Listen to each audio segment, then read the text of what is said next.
Adam, my name is Adam. That was him. No one else. Adam something he couldn't recall. What was it? It was just there, at the back of his mind. Adam, Evelyn, Mitchell, Bodhi, Ishan, Adrielle, Cassandra, a bunch of other names came up. Groorg, he roared, lashing out, destroying whatever was around him. I'm not any of you. He screamed, but only guttural grunts came out. No, he could talk. Adam could talk like a human. I am human. It was the darkness and cramped space messing with his mind. It was stifling. If he got out, he'd be fine. He should dig to escape. And then he'd probably remember his full name. Hands with extremely long clawed fingers moved away the smoldering rocks blocking his way. Their faint glow showed him things he didn't want to see. These aren't my hands. No claws, humans didn't have any claws. Humans only had 2 hands. Not many. These were not his feet. Not his tentacles. A human didn't have those. No pincers either. He closed his eyes. But he could still see. He forced himself to close his eyes again, and they did close, but they were also open. I have many eyes, he realized in horror. All of his eyes unceasingly opened and closed, not only seeing the space he was trapped in, but showing him more and more of his body. No. No. No, this didn't make any sense. This is all a dream. Yes, that was it. A dream. That made sense. Adam, the human, was dreaming he was a monster. Once he got out of here, he was going to wake up. He might get yelled at because he was sleeping on the job. It would be the first time he slept. A job. He recalled something about who he was. Yes, he had a job. He couldn't recall what it was, but it was probably tiring that he fell asleep and was having these weird dreams. All the people in his head might be his coworkers. Satisfied with this explanation, he happily continued to dig. Digging with his many hands. Crushing slabs with his pincers. Pushing away rocks with his tentacles. Chomping the dirt with his mouths lined with sharp teeth that ground stones to dust. His body was inexplicably large, but it was able to slither through the hole he made, compressing itself and squeezing through like an octopus. Light. Finally, the way out. He sensed the bright red and blue lights shining through the gaps in the rocks should be a problem, but he couldn't recall why. There were also a lot of noises. Many sirens. Annoyingly loud and grating. But none of that didn't matter. Greorg, he yelled in celebration as breached the surface. I'm ready to wake up now. There was a lot of smoke around him. Everything was hazy. Flashing red and blue lights all around. Just like a dream. He was right after all. Bright lights pierced the walls of smoke and centered on him. Rock, he bellowed in agony. Sharp pain everywhere. Blue beams lanced off chunks of his bulbous body, burning away huge patches of his skin. He held up his many limbs to shield himself. His arms and tentacles were blown away. Grog. Don't hurt me. Please stop. More and more blue beams fell from the sky. He looked up, continuing to plead for them to stop, but all that came out of his mouth were wails of a beast. There they were, humans in black armor floating above him. They stared back at him with glowing golden eyes. Why wouldn't they listen to him? I'm dying, he roared at them. Stop killing me. I'm not a monster. Then a thought popped in his head. He had dreamt a few times of falling from tall heights, he always woke up when he hit the ground. Could this be the same situation? Was he going to wake up when he died? They should kill him faster. He was going to attack them. He roared and stretched his tentacles to the sky, swatting at them. They evaded and retaliated by shooting him with more powerful beams. Explosions blanketed his body. Kill me faster, he roared. I want to wake up. On the ground, strange machines with guns and cannons shot at him. Unbelievable pain. But it wasn't real, he told himself. Endure it, this was going to be over soon. He could feel it. Adam Pavell. That was his name. He remembered it just before he was about to wake up from this very weird dream. Adam Pavell, the security guard. I hope I don't get fired for sleeping on the job. There was no more pain. All of his many eyes closed. Detective Jacobin Castan tried to make sense of the radio chatter. What the hell's going on in this city, he mumbled to himself, gingerly cranking up the volume with his stiff fingers. Saying everything was a mess could barely encapsulate the crisis they faced. It was about 4:30 in the morning, most of the force, especially the higher-ups, were just waking up to the bad news. Officers and emergency rescue personnel were mostly deployed at the site of last Saturday's explosion, continuing rescue operations. And now, they were getting diverted to yet another tragedy. Not to mention the explosion a few days ago also claimed the lives of many of their ranks, injuring dozens more, further hampering their current response time to any disaster. Disaster. That's a good way to put this. The police manual did have an extensive section on what to do in case of a Titan Adumbri strolling in the city. They even had yearly drills for it, massive evacuations and all of that. But it was very different when the actual thing happened. This was the first time an Adumbri of this scale appeared in La Esperanza. You're not listening to me, said Lynette, a fellow detective in the same precinct. She tooted in annoyance, turning down the volume of the radio. What did they say?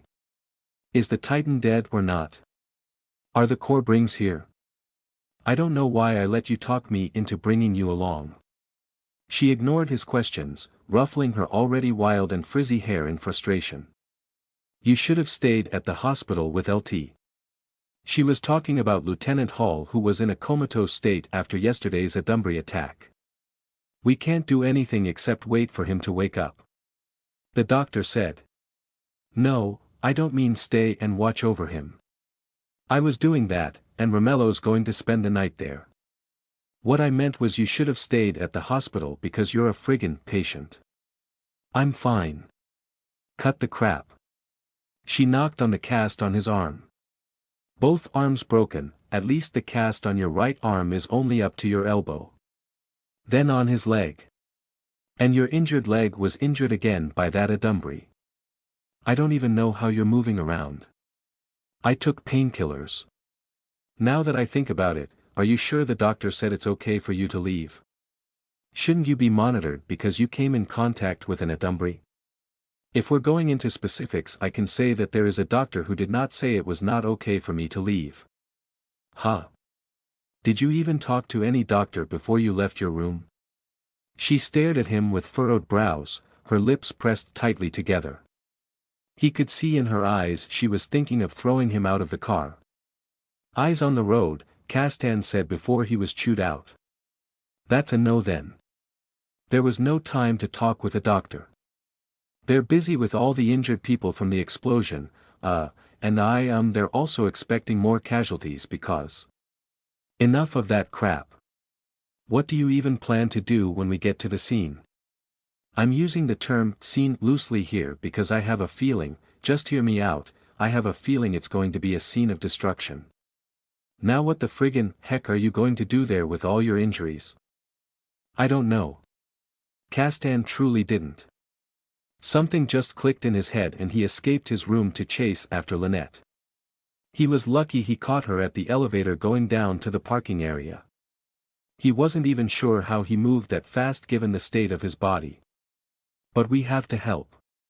If LT's awake, he would have wanted us to help out in any way we can. What the friggin' nonsense you spouting? LT would lock you up at the hospital if he's awake. Actually, that sounds like a swell idea. I'm turning this car around. Wait, we're nearly there. Okay, we're not actually going near the Titan Adumbri, but, like we can help out the evacuations. Yes. Exactly, that's supposed to be our job in this scenario anyway. They'd probably evacuate you instead. How about this, he hastily said, since you're bringing me back to the hospital anyway, we can bring some of the casualties with us.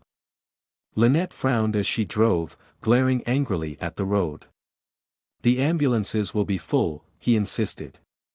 You know that. The city's ability to respond will be stretched to its limit.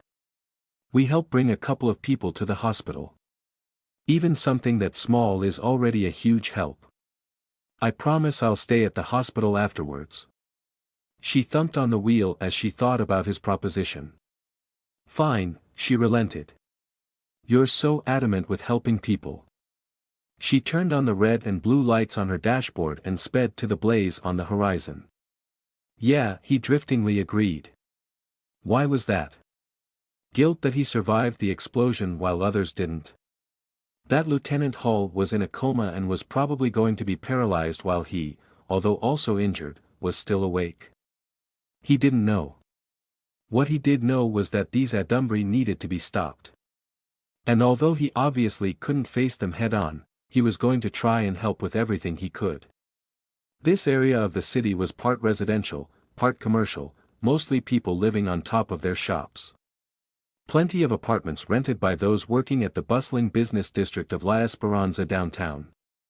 It wasn't particularly known for having an active nightlife, but the streets were emptier than usual. In fact, it was only them on the road, even the sidewalks were devoid of any bystanders.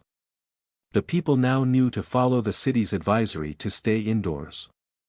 Further ahead, a few blocks away, the orange haze of the spreading fire peeked through the buildings.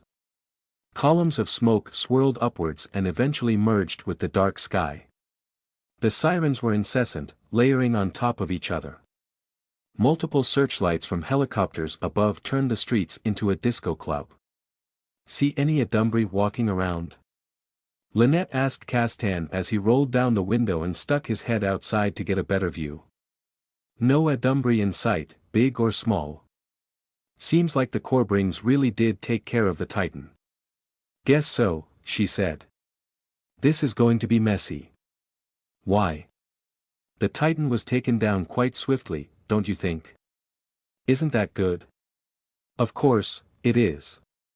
But what I mean is it wasn't like the bid agents from the Palomar node were having a hard time and asked for help from the Corbrings. The Corbrings just showed up and poof, the Titan is down. Or that's what I understood from the reports. You think they came here without following the protocol? Aha. That's like a big no-no, especially since the president is big on the protocol. Always that, US can do just fine without the Corbrings nonsense, she said, imitating President Goodwin's tone. Politics, Castan said, shaking his head. Lynette's phone beeped. Seriously? At a time like this, she said, scrolling through her messages. What is it? And eyes on the road please. I don't want to get more injuries. Mulberry's sending tons of texts, quotes and prayers from his Corbring worshipping church. The religious nuts are gonna go insane with Corbrings visiting our city. Mulberry? I never knew he's the religious type. Just a nominal churchgoer for the most part. But he goes zealous mode if there are Corbrings around. He mentioned he went on a pilgrimage to. Watch out! Castan yelled. He tried to grab the wheel, but cramps made his muscles seize up as he tried to stretch his arm. Lynette was fortunately able to react just in time. She swerved sharply to the right, avoiding a large rock on middle of the road. Ah, crap. Are you okay? Sorry, Jacob. I told you, eyes on the road. I know, sorry again. What's that rock doing there? Rubble strewn all over the street. Some buildings around here are damaged but rescue isn't here yet. Castan peeled his eyes for anyone who might need help while Lynette reported the situation at their location. Going to take them a while to get here. There are other priorities right now. I was right that every one of us should help out. How about those two, he said, nodding his head ahead. Half a block down the road, a couple of people were by the collapsed F.A. of an old brick building. They might need our help. Is she digging? I got it. Lynette exited the car with her gun out and immediately fired before the Adumbry could come closer to the girl. Her bullets pinged off the side of the Adumbry. It had some sort of exoskeleton. It turned to look at them, revealing a monstrous face peering from under a hood. Crap. I think we have to. She was halfway back inside the car when the Adumbry climbed the rubble, then jumped to the other building and disappeared. Where did it go? Jacob. Are you okay? I'm fine. Check on the girl. Just go. Lynette swept her flashlight around with her gun drawn as she approached the girl. Castan heard her calling for backup, putting up an alert for an Adumbry. He groaned in pain, trying to stay conscious despite his vision beginning to darken. He bent down to pick up his gun, that Adumbry might return. Damn it, he spat out as another wave of pain came. He couldn't hold on, his mind fading to black. His last thought was, at least we saved one girl. Ramon debated with himself whether leaving Julie by the ruins of the bar was the right choice. He had the strength to stop her from vainly digging for the corpse of her brother, to forcefully carry her away as the cops came. But what was the point? She'd struggle to escape and would just endanger all of them. It was probably for the best she wasn't with them. If the worst happened and they got caught, Julie got a lot of explaining to do why she was with two monsters, if she could even explain herself properly given her mental state. Yes, I made the right choice with her, he finally concluded. She was safe with the police. Now, he was once again faced with a difficult question: should he leave Lizzie? You'll be safe here, no one comes here, he said. They were inside the small shed behind the pizza restaurant he worked at. It was sort of a storage for random trash like their old oven. Absolutely no one bothered to come here, the thick layer of dust on the floor was undisturbed when they entered. We're going to separate so I can move easier, he slowly explained. Lizzie just stared at the floor, not making any sound. That was Slinky chasing us. You haven't met him before, but he's one of the bad guys. As if hiding from the cops wasn't bad enough, remnants of Stella's men were looking for them too. For revenge? To tie up loose ends? To experiment on them? He didn't know. What he did know was that they shouldn't get captured. I'm going to lead them far away from this place. Do you understand? She gave him a slight nod. Just stay here, okay, he said. And keep this on. He covered her with a musty old parka he stole from the bar. She brushed away the frayed fur collar of the coat and peeked up at him with her snake-like emerald eyes. She hadn't talked much after he explained to her that Dom's died and she was turned into a monster. Afterwards, she just sort of blanked out and repeatedly mumbled she couldn't cry. He still wasn't sure if he made the right call on telling her the truth. He didn't know what else to say. You understand me, right? He was beginning to doubt if he could really leave her alone. Wait for me here. Don't go out. Okay. He hoped she was starting to feel better now that she answered him. I'll return when they're gone.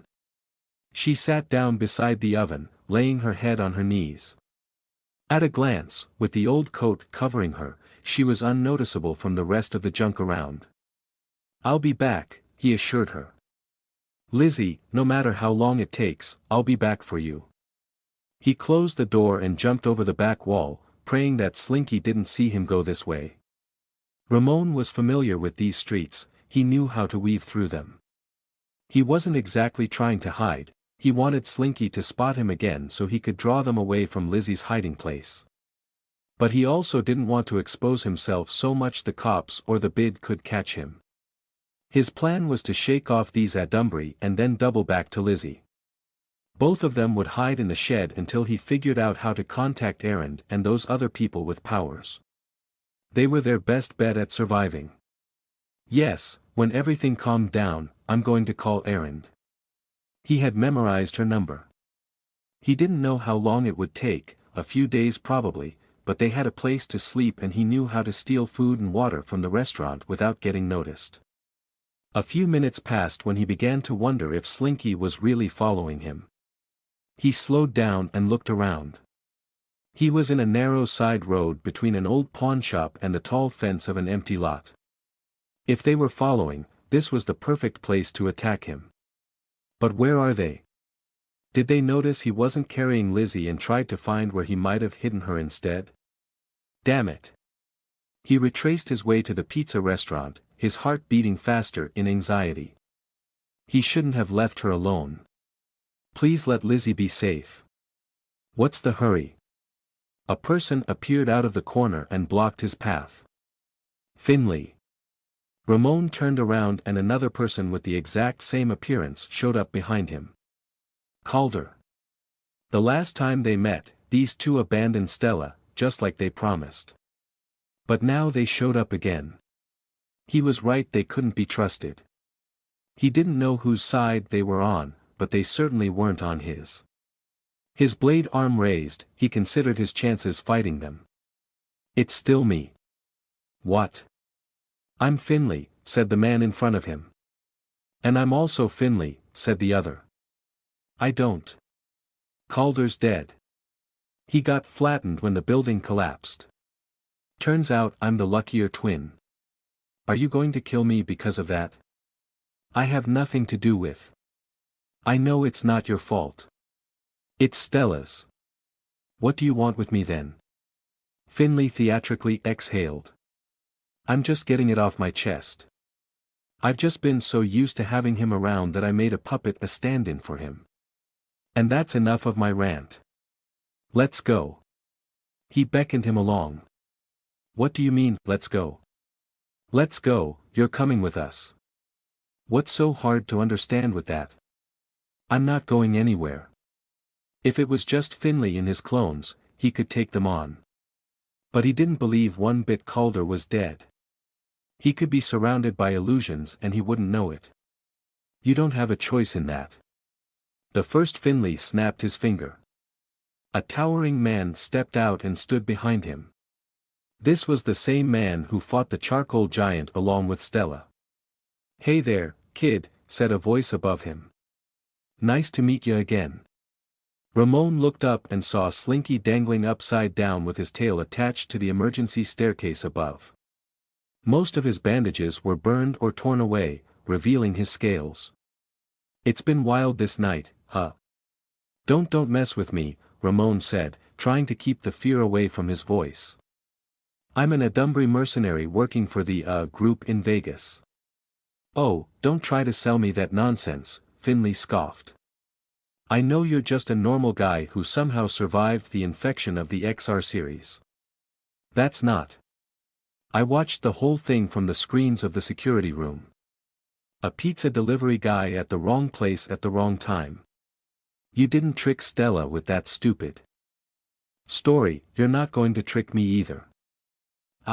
Ramon squeezed his brain, thinking of a way out of this mess. That was a funny cover story. The metal woman, what was her name again? It's Pino, replied the clone Finley, or the real one, or both of them might be clones. Thanks, substitute Calder. The story Pino told Stella was funny. Adumbry mercenaries. I'm not saying they don't exist, because they do, just not very common at all. But I find it very hard to believe the Vegas boys would be dumb enough to hire Adumbry to do their work. You see, the Finley clone continued, true Adumbry, unlike us, he waved at the abnormally large man, then at Slinky, are controlled by. He twirled his hand, gesturing for Ramon to answer. By Adumbry, he replied, wondering where this was going. Ding, ding, ding. Such a bright young lad you are. That's why they're called Adumbry, there's no distinction with someone partially or fully controlled. If they're not taken over yet, eventually they will be. It's only a matter of time. And that's the huge hole in Pino's story. You see now, said the first Finley. Why the hell would anyone want to work with an actual Adumbry? You never know what they truly want. I'm with the supplier. Ramon said in desperation. You mean the thing Stella said about the supplier having true Adumbry working for him? She was lying. The second Finley said, he doesn't have any, not that I know of. Just fake ones like us, made in a controlled environment, pumped with drugs, undergoing intense psycho-conditioning to keep any mental incursions at bay. The supplier himself might be a true Adumbry though. And here's the funny thing, the first Finley chimed in. That Pinot woman might be a true Adumbry, and that's the reason Stella didn't just kill off all of you lying shits. She didn't know what to think of the situation and was acting carefully. She wasn't going to pick a fight with a true Adumbry. Because of that blatantly fake story, Stella, and this is just my guess, assumed Pinot is very strong and was just messing around with her. But I know she's not strong in combat because I saw her on the security cameras, said the second Finley. I didn't tell Stella about that. Both the Finleys roared in laughter. Hurry it up, will ya? Slinky said from above. I don't want to stay out here with Corbrings around. The first Finley held his stomach, trying to control himself. Okay, this is enough. The Corbrings, forgot about them. I already said I'm not going with you, Ramon said. He concentrated energy on his blade. There was no way he was going to win, but he could try taking some of them with him. I'm sorry, Lizzie. I think you're misunderstanding us. The two Finleys held up their hands as a sign of peace. You don't have to be so hostile. We're not going to forcefully take you. What? I don't. You're going to willingly come with us because we're the only choice you have. Are you seriously thinking of surviving in this form? I can manage, he said, preoccupied with formulating a plan in his head. He was going straight for the second Finley. Whether it was the real Finley or just a clone, he could get past it then run. Is this about the little girl? Lizzie, said the first Finley with a shrewd expression, interrupting his thoughts. Cold fear gripped his heart. Did they find her? Anger blazed within him. Don't you dare touch her. Let me preface this by saying I don't have any mind-reading powers. But I can see it on your face. The answer is yes. We know where you hid her, and we have cops on our payroll who are going to take her. Calm down, we're not your enemy. We're not going to do anything bad to you or her. We're your family. What kind of bullshit is that? Are you going to use her as a hostage so I'll come willingly? As I've said a while ago, you'll come with us because we're the only chance you and the girl have. Mostly you. What help are you talking about? You're the ones who made me into this. I don't need your help. Finley disappointingly shook his head. Ah, you still don't get it, do you? All this talk about true Adumbry and you still haven't put two and two together. I'm taking back my praise that you're a bright kid. What are you? I saw on the security camera you tried to kill yourself when you got infected. But then, you turned out like this. Alive and not a mindless monster like the others. Not exactly mindless, if we're being technical, since the slugs are taking over. Anyhow, do you have any idea why you're not like them? Ramon shook his head. But deep down, he did have a suspicion. The voices when he was dying his regeneration. Mr. might be the better person to explain this to you, and this is just a hunch anyway, but I think you're done. Drum roll please. Finley mimicked drumming in the air. You are true Adumbry. Huh. That didn't surprise him as much as he expected it to. My guess is the XR series parasite opened a connection to the higher dimensions before you killed it. In that small window, as you and the dumb slug were dying, I bet an Adumbry noticed you through the opening and made you an offer. I'm not an Adumbry. I may be a monster, but I'm not an Adumbry. I didn't accept anything. That's the only explanation I got. Look inside yourself. You know it's true. You know you accepted an Adumbry's offer. Ramon's mind was reeling. This can't be, he pushed all of it away. Lizzie. He had to focus on getting Lizzie and make sure she was safe. But would she be safe with an Adumbry like him? And didn't they say they already had her? Come with us, both Finleys said in unison. We can help you. But Lizzie. Both you and that little girl. You don't have to be afraid. Stella's dead, we're not like her. We're your family now. The only choice you have if don't want to be taken over by an Adumbry. The first Finley slowly approached him, offering his hand once again. We have the means to help you. Ramon reached out with his own hand. Welcome to the family, kid, Slinky said, joyfully clapping. Adumbry? No. I'm not an Adumbry. He was going to fight anything that tried to take over his mind. A monster body was one thing, but he was going to remain as a human in mind. But he had to come with them to find Lizzie. After all that happened, he wasn't able to save anyone from the building, even Paolo ended up dead. His only shot for redemption was with her. He wasn't going to abandon her now. He repeated in his head his last words to her, his final promise. Lizzie, no matter how long it takes, I'll be back for you. Trepanner spiritedly swung her legs as she sat on the railings of a footbridge, the empty street about 4 or 5 meters below, the flickering light from the barely working lamppost on the right end of the overpass scarcely reaching her. One of the 13 beads from her cork-whip, the giant necklace of trepanning, scuttled restlessly beside her, its small hands pitter-pattering on the steel rails. She clicked her tongue, stopping herself short of making gurgling noises, peeved that some cheese puff crumbs lodged themselves into the threads of her denim shorts when she tried to brush them off. Whatever, she thought as she dove into the bag for another piece of that salty, crunchy goodness, plopping it into her mouth. She didn't usually eat this kind of stuff. Despite her superhuman body with healing abilities, she still kept her habit of eating healthy foods but spending the better part of a week controlling seagulls who had a penchant for scavenging through trash cans and dumpsters, one seagull especially having an extreme desire to eat junk food. Even snatching them off the mouths of beachgoers somehow affected her tastes. She couldn't resist buying the huge bag of Cheesy Blitz, the cheese puffs variant, displayed on the window of a Quality Mart she passed. Fortunately, the store was open even with the news of Adumbry attacking the city.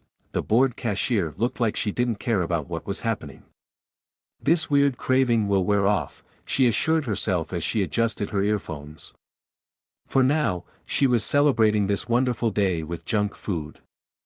While waiting for the prospective Corbring to pass this way, she listened to her annoying teammates argue with each other because their team was suspended after they killed a Titan Adumbry on American soil without any request from the United States government. Man, this freaking blows, Yeo said, his voice echoing. They were still inside that stupid cavern. Trepanner doubted if their target was still there, but Boss Delirium told them to continue searching the caves outside the city as sort of a punishment, even though he himself allowed them to kill the Adumbry. Lucky for her, she was assigned to stay behind in La Esperanza to keep an eye on things. She did send 3 beads to accompany the team. Exploring caves sucked, she'd been to a lot of those missions before she became a Corbring. We have this cool thing going for us, he continued, but now we're getting recalled back to the hive. When we go into deep sleep, we're going to be stuck there for Mother Core knows how long, so I want to enjoy the outside world as much as possible. I didn't notice you're already a full Corbring, Jaren sarcastically commented. Deep sleep isn't something we should worry about right now. Getting suspended at the hive is a small sacrifice to save people. You should be proud of yourself. I know I am. Tons of babies are born every minute, tons of people die every minute, drawled a silky voice. Geez, Everglade. Don't reduce people into numbers. Trepanner chuckled at their continued bickering. Although it didn't sound like it, all of them did have differing views on being heroes, they got along with each other just fine. If they were seriously bothered by this, they would all be blaming Clive because he put them up to it. No way they'll do that. Their team was a weird bunch, but she was growing fond of them even though she wouldn't admit it to their face. She herself didn't care for the penalty of suspension. She was the most junior of their group, so she wouldn't be affected that much. Time resting at the hive was fun, She could hang out with all of her friends from before she became a Corbring, those who were still alive anyway. "How are you there, Pan?" That was Clive, of course. He was the only one who called her Pan, despite her insisting not to shorten Trepanner. "Awesome save earlier," he said. The others quieted down. They didn't exactly respect Clive even though he was their de facto leader. If Boss Delirium was absent, neither did he demand respect from them. He was, after all, just an initiate too. But he was the only initiate they knew who had met Nanny, the High Overseer, taking care of all the slumbering Corbrings, and went into deep sleep. They didn't know how that came to be because only full Corbrings were forced into deep sleep, but that meant Clive should be way older than he looked and had participated in at least one off-world mission. Which was weird. Initiates weren't allowed to go past the veil. Hence, Clive was a sort of legend among the initiates, and it was a no-brainer to listen to him if they wanted to live long enough to become a Corbring. "It felt to me like the Titan Adumbri knew how your power worked," she replied, ignoring his praise since they were supposed to dislike each other. "You're right, I suspected she did. She immediately shot in the direction where my line of sight should be. I'm sure there are interest groups which have info about your ability on a database," Jaren said. "You're one of the more famous initiates." "It is quite distinct, yes. Because of what you did at the mall yesterday, the Adumbri in this city probably expected you to intervene if they did something." "Very likely. No worries, because I re-established the line of sight quickly," Trepanner said. "While one of my seagulls was watching the Adumbri on the laptop of a girl through the window of her home, I already sent the rest to the place in case something happened and our view was cut off or the live stream got delayed." It was one of the weaknesses of Clive's power. His view of his target should be as accurate as possible for his spear to teleport. Sometimes live broadcasts weren't really as live as they seemed. "Good thinking," Clive said. "It is so much better using my power when connected to your beads. Really uncomfortable though. I imagine having a hole bored through your skull by Trepanner's corquip is more than just uncomfortable," Jaren said with a hint of disgust. He and Everglade were the only ones who hadn't been poked by the beads yet.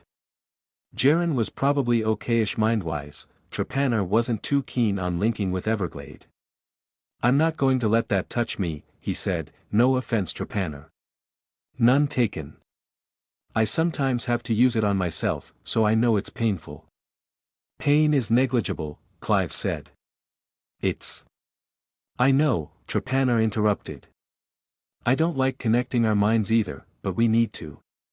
Linking their minds was somehow the perplexing way to bypass the limits of Clive's power, that he could only teleport his spear to a place he could reach if he actually threw it.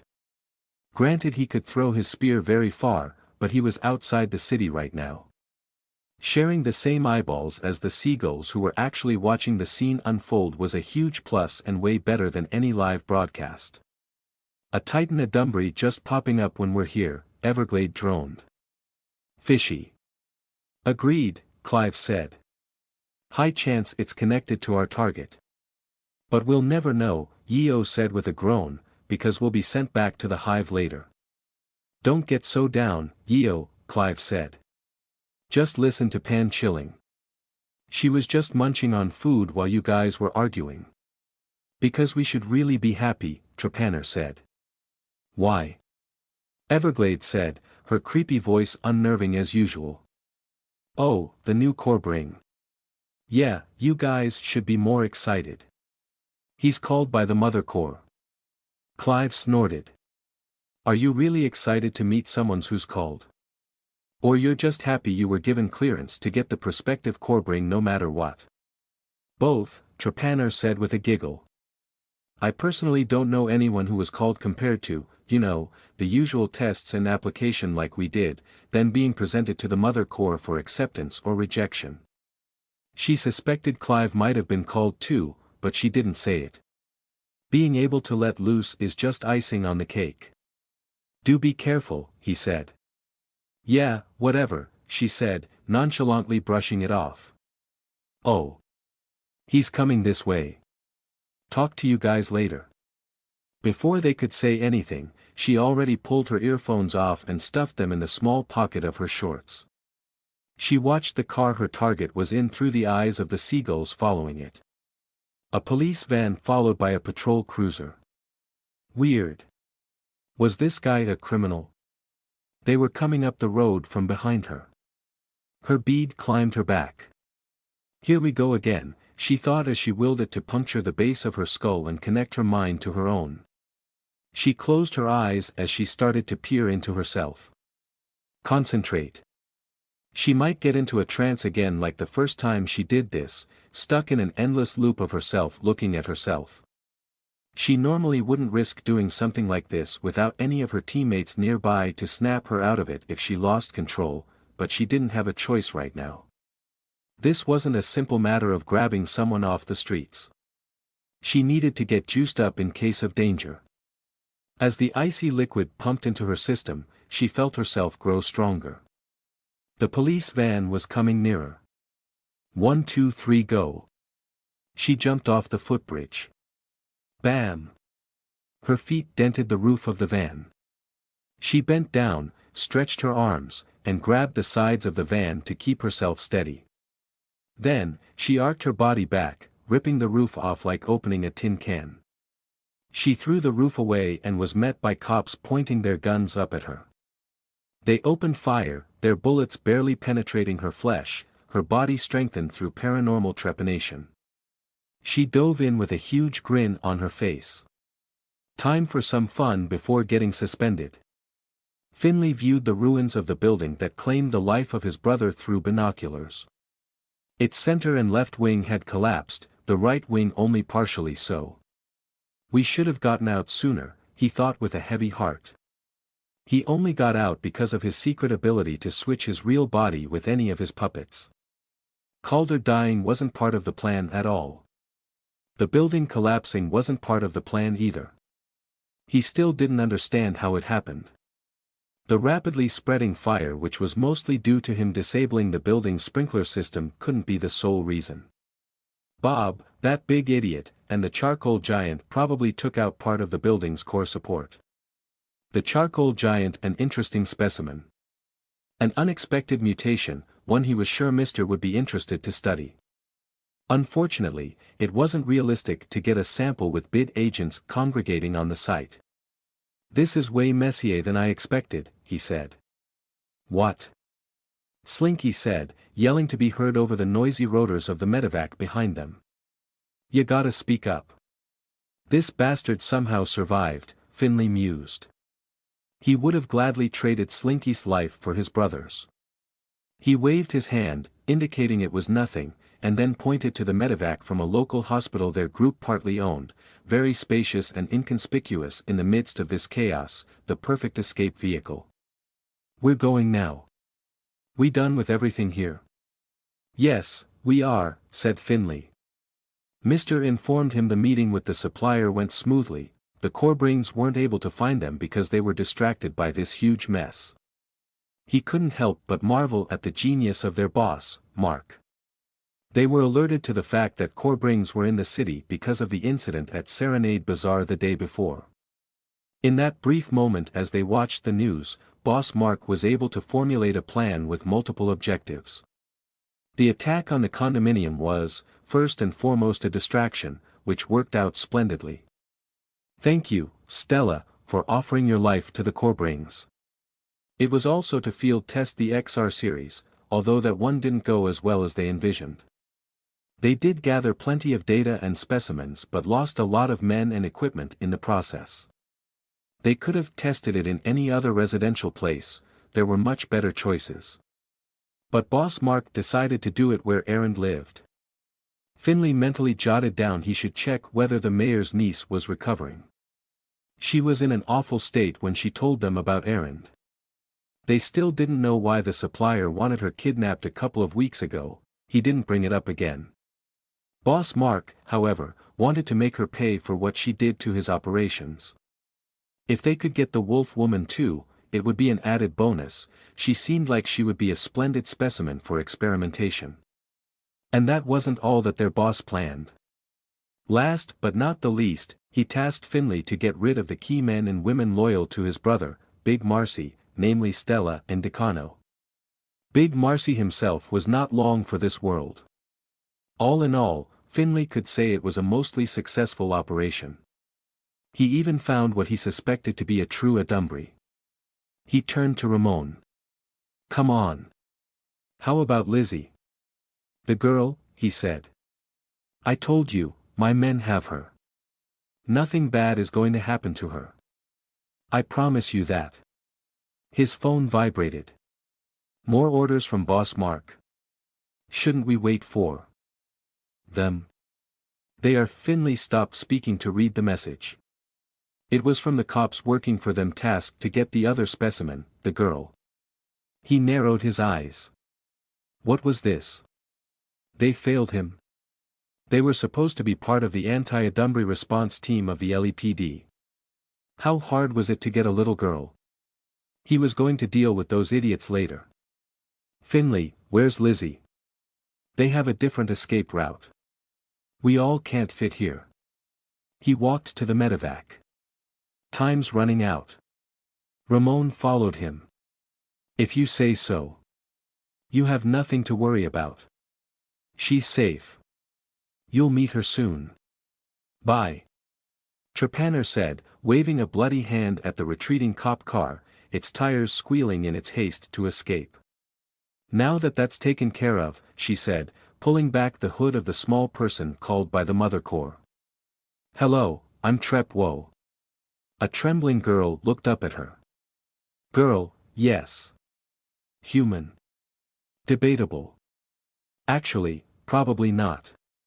The girl's eyes lingered at the blood covering her. "Oh, this." Trepanner hid her hands behind her back, a sheepish grin on her face. "Oops. Were you scared? I guess that was a bit excessive. But you saw they were shooting me, right?" She slowly nodded. "My name is Trepanner. Nice to meet you. What's your name?" "Lizzie." "Well, Lizzie. You're not exactly what I pictured," Trepanner said. "I was thinking like a big burly guy. I assumed you're a cop or a criminal they arrested. But she gestured wildly, unable to form her thoughts. "A kid? I haven't seen a kid accepted as an initiate, but I also haven't met anyone called before." "And why do you look like wait, I'm not sure if this is tactful to say." "I'm a monster," the little girl replied. "Oh. No, that's not what I was going to say. You're just different looking, which isn't a bad thing. You look very beautiful actually." And Trepanner meant it. This kid's eyes were mesmerizing, her scales shining like jewelry, her silky white hair flowing like a river of milk. There are plenty of Corbrings who don't remotely look human. But that's after they turn into Corbrings. I was just surprised you look like this now, that's all. Were you the one calling me? It's the Mother Corps. Mother Corps. Mommy, Lizzie sniffled. Why tears not coming out? If I have to guess, that's because you have snake eyes. Snakes can't cry.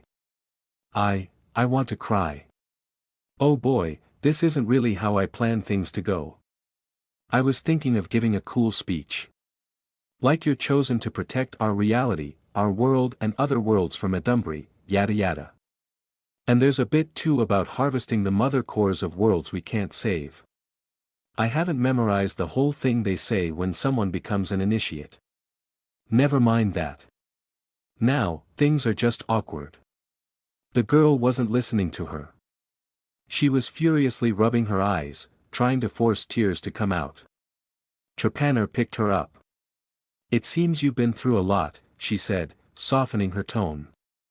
I don't know what that is, but you can tell me. I'm your new friend.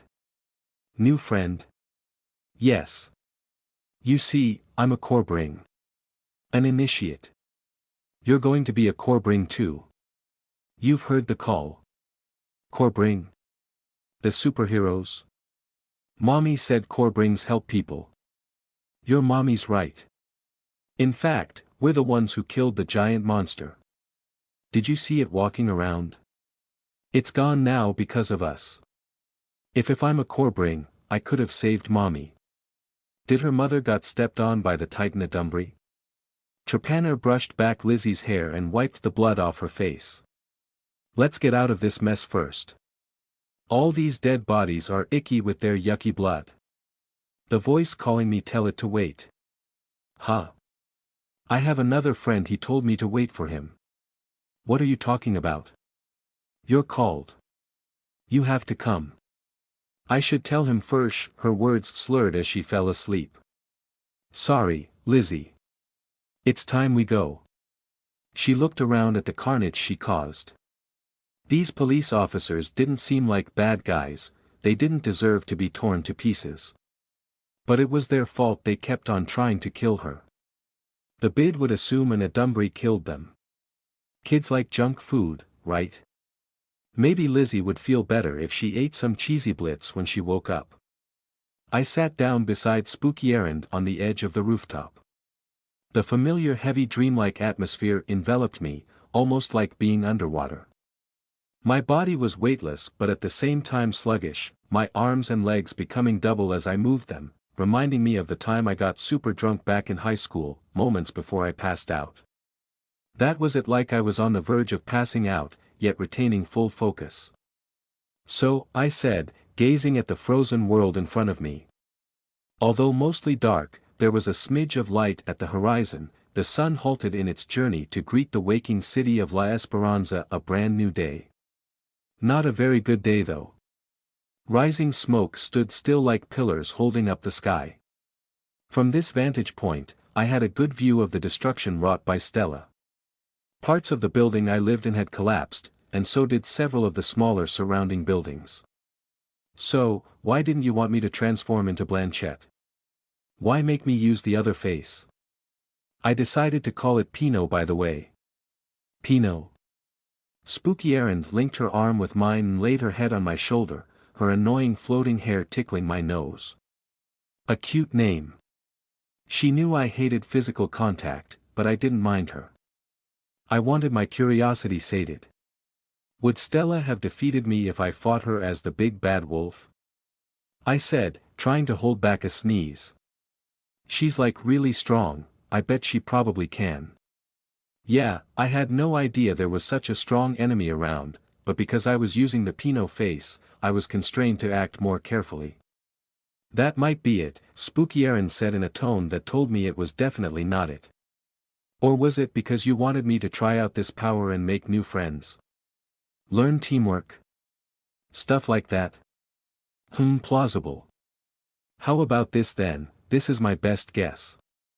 You didn't want me to use the Blanchette face because if I had turned into a giant werewolf, Clive would have killed me. Maybe. Both me and Stella actually. It won't matter if I can beat her or not because once the Corbrings see us on TV, they'll just see two big-ass Adumbry destroying the city and being a danger to everyone. That's a good guess too. You wanted to save me from getting killed by Corbrings? Even if I focused on escaping, it would be unavoidable. I'll fight and eat those monsters in my Blanchette form, I won't be able to stop myself from growing into the big bad wolf. Does it really matter what's the reason? I shrugged my shoulders, bouncing her head. Just curious. Which of my guesses is correct? She locked eyes with mine. I didn't break eye contact even though her eyes made my head swirl. None, she said. But I'll tell you why since you're so hung up on it. She closed her eyes and inhaled deeply, waving her arms like there was some big reveal. You see, my dear Errand, a lot of people are looking for your Blanchette form. Many people are expecting for you to show up all clad in sexy red, displaying your big, sharp teeth. Huh. I don't there's the 2MS looking for Blanchette. Who else? Isn't it funny then if Blanchette didn't show up? I suppose that's funny. It is. I'm not sure if you're pulling my leg or not. I really shouldn't try to understand you. Either she didn't want to tell me, or there was some hidden clue here I didn't notice. I'll just assume you did it to save me from Clive. Sure, let's go with that. She patted my head. That makes me look caring. I hate to admit it, but the teensy-weensy fact the core brings are in this city slipped my mind. I was so focused on what's in front of me I didn't realize the very real possibility that, assuming I defeated and ate the forces of the 2MS, I just died to Clive and his team. I did consider the bid coming, but I was sure I could escape when they arrived. I'll just pop back as errand and they won't catch me. Clive is different though. If he just caught a glimpse of me. Wait a minute, I remember he said they weren't supposed to save people because they were in some sort of secret mission. Why then did the core brings kill Stella? Spooky Errand had a huge grin on her face, seemingly enjoying my guessing game. So many questions from you. She raised a brow as if she was encouraging me to continue. I bet the 3-hour thing has something to do with helping me survive too. Am I right? You're really putting a lot of thought on this, way more than you needed to. Well anyway, I said, letting it drop, it was obvious I wouldn't be getting any more information. You really helped me a lot. Thanks so much. I cringed at my lame attempt of showing genuine gratitude. Usually, it was just automatic when I say, thanks, or something, and I, more often than not, didn't mean it. That wasn't a trait of my kind, that's a trait shared by a majority of the human race. This time, however, I really did appreciate her help. Which was weird. Was she already taking over me, changing how I thought? Or maybe I'm just beginning to enjoy my life. Give me a huge hug then. She opened her arms wide. I'm not. Come on. I want you to initiate the hug. Fine, I groaned. I awkwardly wrapped my arms around her. Thanks again for the help. See, that wasn't so bad. I'll always help you because we're one and the same. Mayumayumiya. Mayumayumiya, I said along with her. We high-fived each other and then giggled. You admitted you were helping me. She stuck her tongue at me and turned away, once again looking at the time-locked city in front of us. I also faced forward. I had no idea why, but it was relaxing to be with her. Perhaps because I could talk freely, there was no one I could talk to like this. Most of the time, actually all of the time, my real thoughts were just in my head, they were filtered before coming out of my mouth. But with Spooky Errand, does this technically count as still talking inside my head? Yes. Wah hey. Cut that out. Spooky Errand threw her head back, laughing as I have never laughed, as I could never laugh. Like without a care in the world. Like the pure joy of a playful dog. I don't think I can do that. All the genuine laughter I had in my short life, the pitiful few, now that I think about it, I just realized I had more fake laughs than real ones, were not as unrestrained as hers. Not because there was something at the back of my mind, people always had something at the back of their minds, but because I couldn't connect with myself, if that made any sense. I always felt I was an outsider to my own body. Whenever I laughed, it was like I was looking at myself from the outside, looking at another person laughing. What do you think about everything you've gone through just now? Everything I've gone through? Annoying? All my stuff is burned.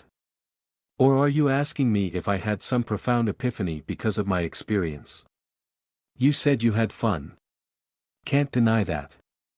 This was the first time I met people in a life or death situation. Or second time if I counted Vanessa and her friends, but that was a different scenario. This time though, the emotions of these people trying to survive have more impact. Not sure how to word that. I found it very comforting. I don't like emotional stuff at all, but this time, because it was connected to life and death, it felt real.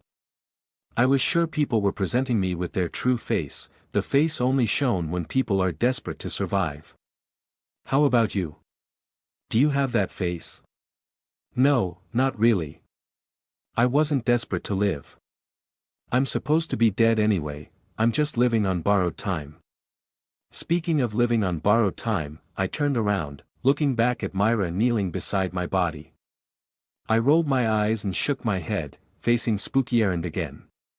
Did you see my Pinot face though? I did enjoy playing a hero. And I saved, I'm not sure who's still alive. The important thing is you had fun. She hugged me from the side. I was just checking up on you. I figured we could watch the sunrise. It's nice it's rising at the correct spot. What do you mean by that? It always rose up by the ocean, I blinked. The ocean wasn't that way. It was the other side of the city. Or was I just dreaming? I swore I always watched the sunrise rise over the horizon of the Pacific Ocean. What's going on? Time for you to wake up. She jumped off the rooftop, dragging me with her. Yeah. I sat up straight, my mind scrambling to compose itself. I tried calming my breathing down. What the? Errand. Myra said, shaking me. Are you okay? Don't do that, said Johann. Yeah, I'm fine, I said, massaging my temples. Everything was slowly coming back to me. Where are we? How did I get here? I don't. Last thing I remember is that the building I was standing on collapsed, got hit by Stella. We're on top of a building, Johann began to say. She can see that, Myra snapped. She grabbed my shoulders. Who was that who brought you here? That weird woman.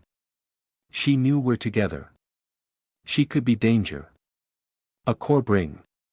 What? That was a Corbring, I said. One of the guys who killed Stella. A Corbring? Myra and Johann looked at each other. Are you connected with her? What? No. She saved me, dug me out of the rubble. She said she'll return me to my friends. I don't know anything else about her. I have no idea how she knew about us. She was probably watching. You're not with the Corbrings.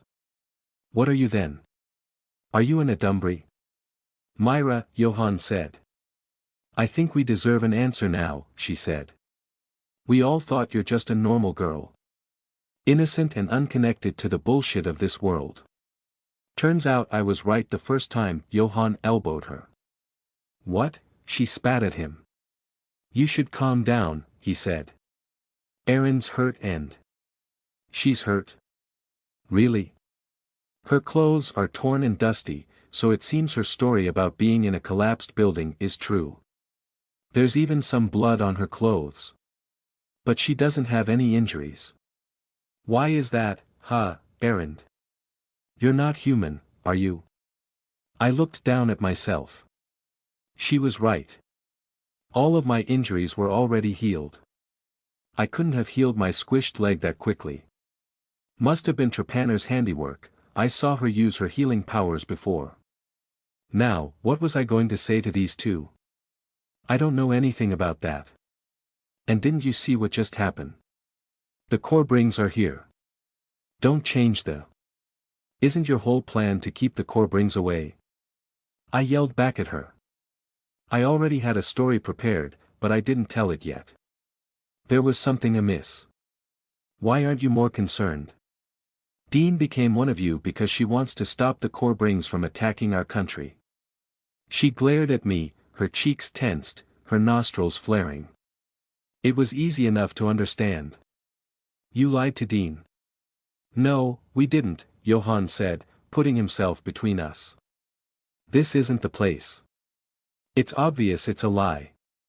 Myra. What? She's playing with us. She knows more stuff than she's letting on. Myra tried to shove Johann away, but he didn't budge. He narrowed his eyes, daring her to use her super strength to push him aside. She sighed and looked at me. Why am I not more concerned? Why should I be? The Corbrings control this world. What do you think of them? Something like that 90s cartoons, what's it called? League of Heroes? Or you assume they're like the Corbrings in Damn, I forgot the name that TV show. Just an organization that sends help when a Adumbri attack, then they hide back in the hive afterwards. That's stupid as hell. They sell weapons, they sell technology to corporations, to countries. They control powerful companies. They control a lot of those churches worshipping them even though they say they don't want to be worshipped as gods. They outright control some small countries, and surely have a big influence even in our government. Our president doesn't like the Corbrings, but they can bomb the White House and kill him and the US still won't go to war. Many politicians are on their side. And those that aren't? It's as easy as mind controlling them if needed. My eyes widened at her revelation. Was this all true? It all sounded plausible. Someone with superpowers wouldn't just be like the heroes in movies. I didn't know. Don't give me that confused look. They're demigods.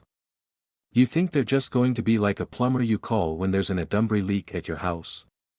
But you already know that, don't you?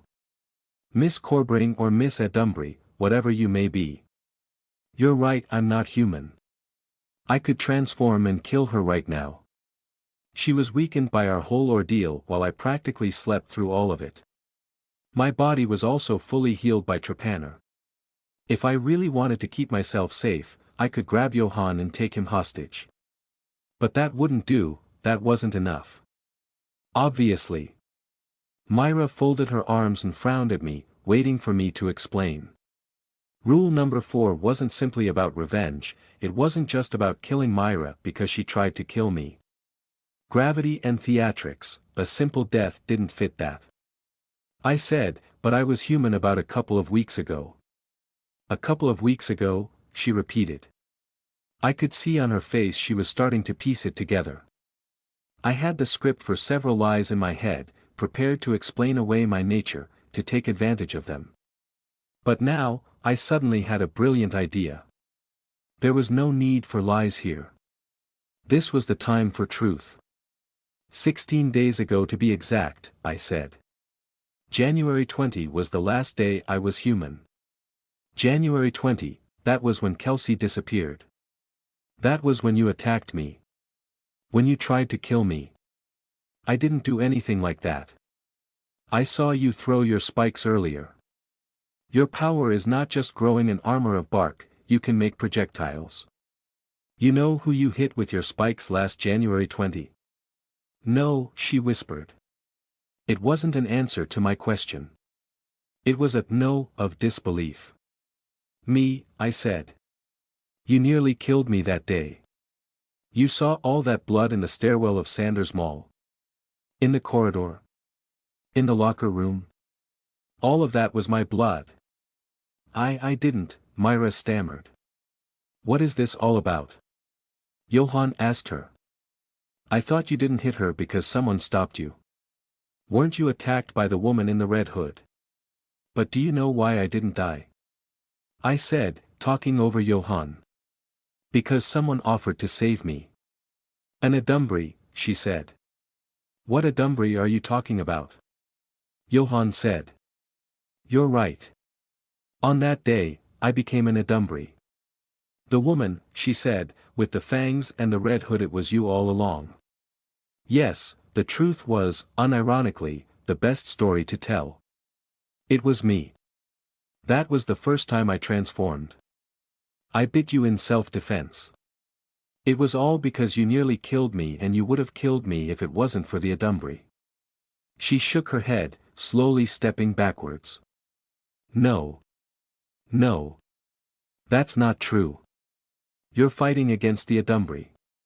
You want to save your sister from the Adumbry. But look at what you did. It can't be. No way. You're the reason, Myra. There's no way that's true. Because of you, I became an Adumbry. I really do move on quickly. This class, even if it was Professor Gallagher's, wasn't too taxing. He couldn't do his usual shtick of continuously grilling us, calling student after student and battering them with questions, because he wasn't used to looking at a screen with all our faces while keeping track of who was reciting. Not for the lack of trying though, but he did give up pretty quickly and settled with a good old boring lecture with an occasional student giving a summary of the case being discussed or defining a concept. He shouldn't be so demanding because this was just a makeup class. Our usual schedule on Wednesday was cancelled because of the whole Adumbry attack thingy. Which was fortunate because I spent the entire day yesterday sleeping. Peterson, one of my classmates, droned on my earphones, reciting about the Dewar case. Listening absent-mindedly, I stroked the crystals on my palm with my thumb. The crystalline growth was spreading. Before, I could use one pimple patch to cover it, now I needed 3 plus heavy makeup. I hoped Johann came up with something for this before I get tested later, it was in his interests to help me. I stopped fingering my palm and, to distract myself, gazed at the well-landscaped garden outside the curved window walls to my left, appreciating the plants soaking up the rays of the sun. Their shadows extended towards me, slowly shrinking as the sun moved across the sky above. Is the sun supposed to rise on this side? My eyes shifted to the 10-foot-tall evergreen shrubbery behind the backyard fence hedging the property, trying to get a glimpse of what was beyond them. I wasn't good with directions, but I was mostly certain the ocean wasn't that way. The sun always sets by the Pacific Ocean. Everyone here knows that. But why was I thinking about the ocean and the sunrise? I wasn't the beach-going type whether the sun rose or set there. There was a tiny nibble at the back of my mind telling me there was something important I forgot. It was irritating I couldn't remember, like a dream fading away as soon as you woke up. Maybe my subconsciousness was telling me to get a tan. I hadn't been to the beach since I started law school. When everything calmed down, I could go sunbathing. Hopefully, trepanner seagulls weren't at the beach. I shrugged and returned my attention to the class. As I adjusted the angle of the laptop so the sunlight wouldn't reflect off the screen, a small message popped at the bottom of it. "Are you okay wearing that?" It was from Dean. She waved as I looked over her direction. She sat on a plush armchair in the living room area. The place was modern in its design, with the living room, dining area, as well as the kitchen all in one long open space, so I could see her even if she was on the opposite end of the house. Both of us were in Professor Gallagher's class and listening through earphones, yet she still insisted to sit apart so we could supposedly concentrate better. Dean, ever the model student. She even took notes with a pen and paper. "I'm fine with your clothes," I typed back. "I don't have much choice anyway." Dean let me raid her closet and I just threw a red plaid blazer over the clothes I wore to bed last night, shirt and pants maybe a size or two bigger than mine which I also borrowed from her. I didn't have any other clothes and I was too bummed to shop. I wasn't even sure if stores were open yesterday. Comparing it with Dean's outfit, she looked more ridiculous than me, with a dark corporate blazer over her light blue blouse while still wearing her pajama shorts. At least she realized there was no point changing her shorts since our classmates would only see the upper half of our bodies. But then again, there was also no need for her to go all out fixing her hairstyle and putting on makeup just for a freaking online class. "Do I look bad on camera?" I added. Dean was unsurprisingly immaculate on screen. She could be a supermodel who lost her way and accidentally joined our online class.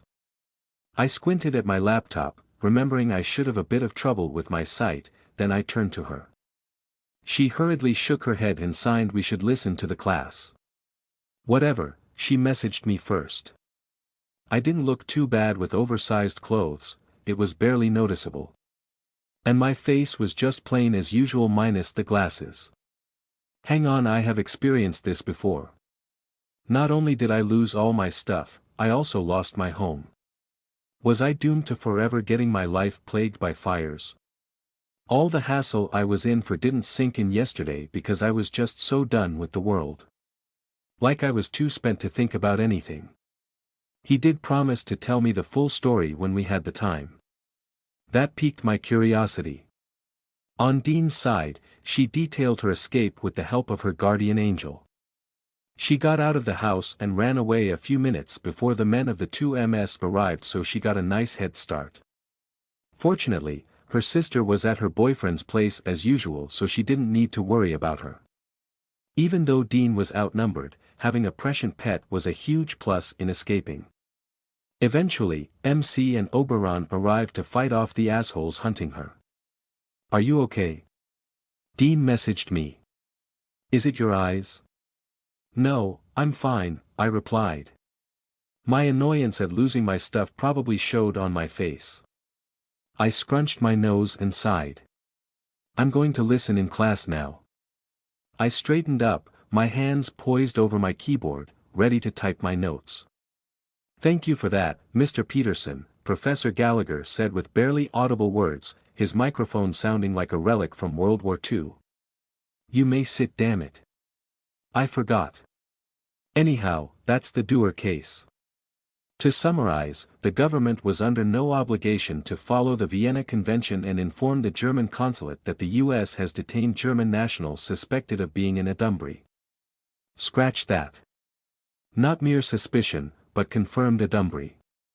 Which is why the Dewar family was summarily executed after the required tests under our laws. Germany sued our government before the International Court of Justice and argued that under the Vienna Convention they should have been informed so they could have extended consular assistance to the Dewars. What's this? I muttered as the vibrating phone shook the table. I raised my brow at the number displayed on screen. It was Mom's.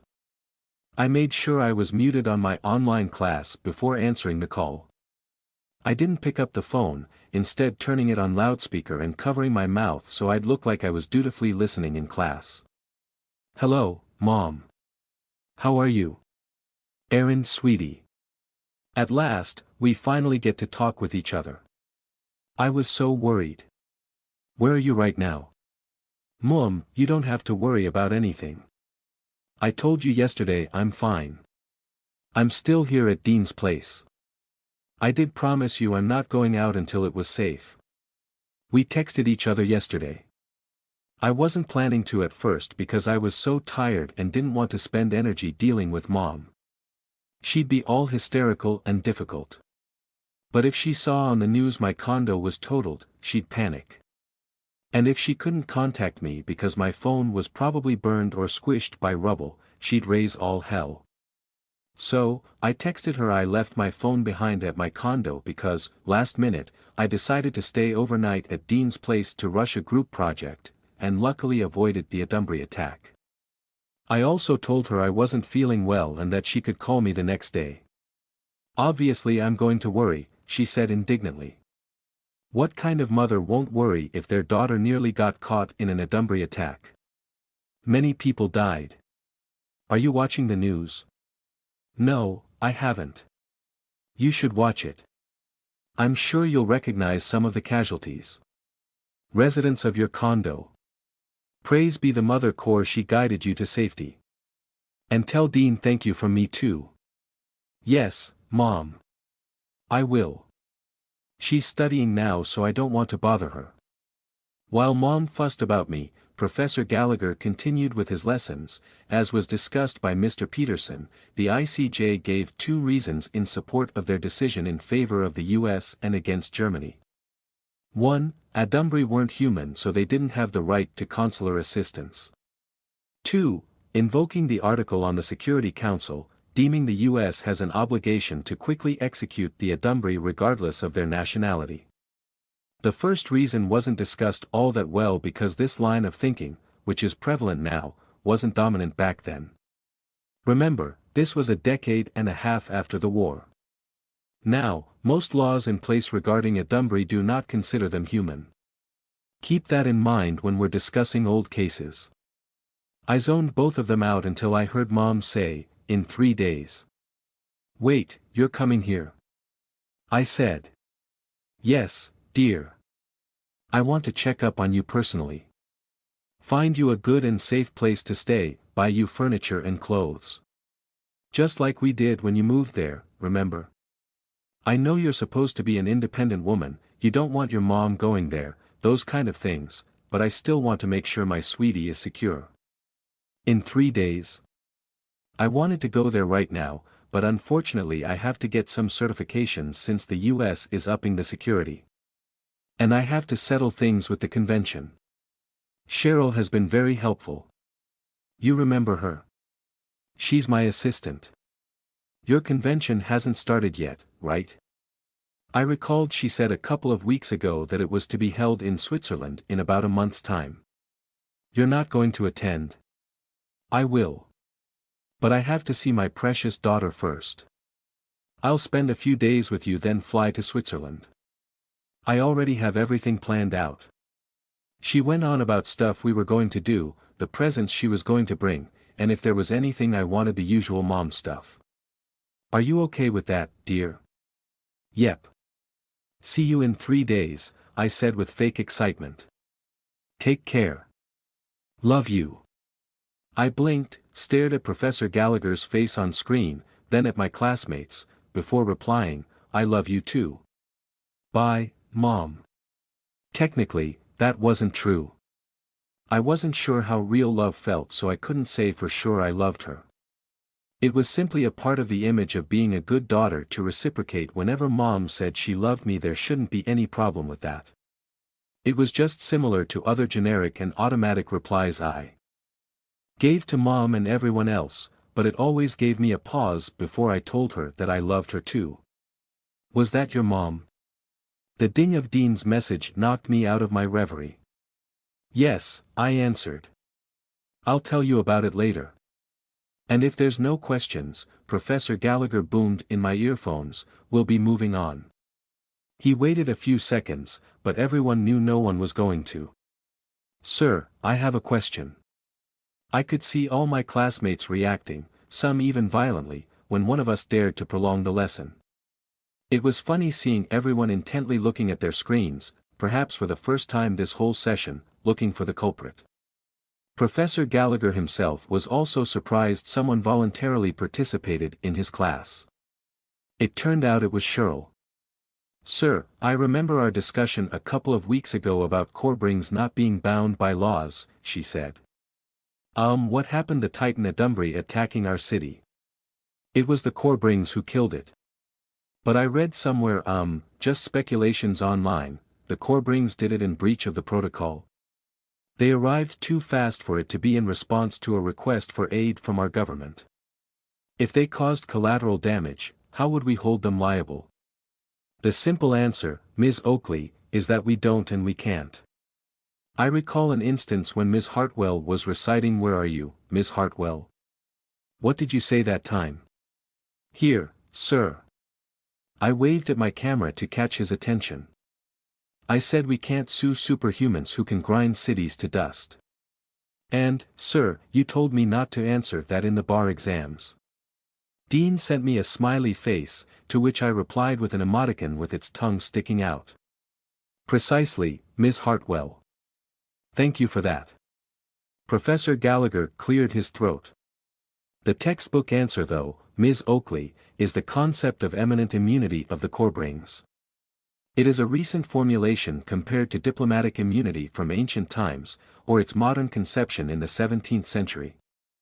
That should suffice as an answer for now, and we will discuss it more when we reach the section of our syllabus on the hive. But is it true, sir, that the Corbrings violated the protocol? This time it was Troy. Some of our classmates were nodding or shaking their heads, clearly interested on the subject matter and had their own opinions on it. Mr. Bendale, Professor Gallagher said. I believe the BID already had an official statement on that yesterday.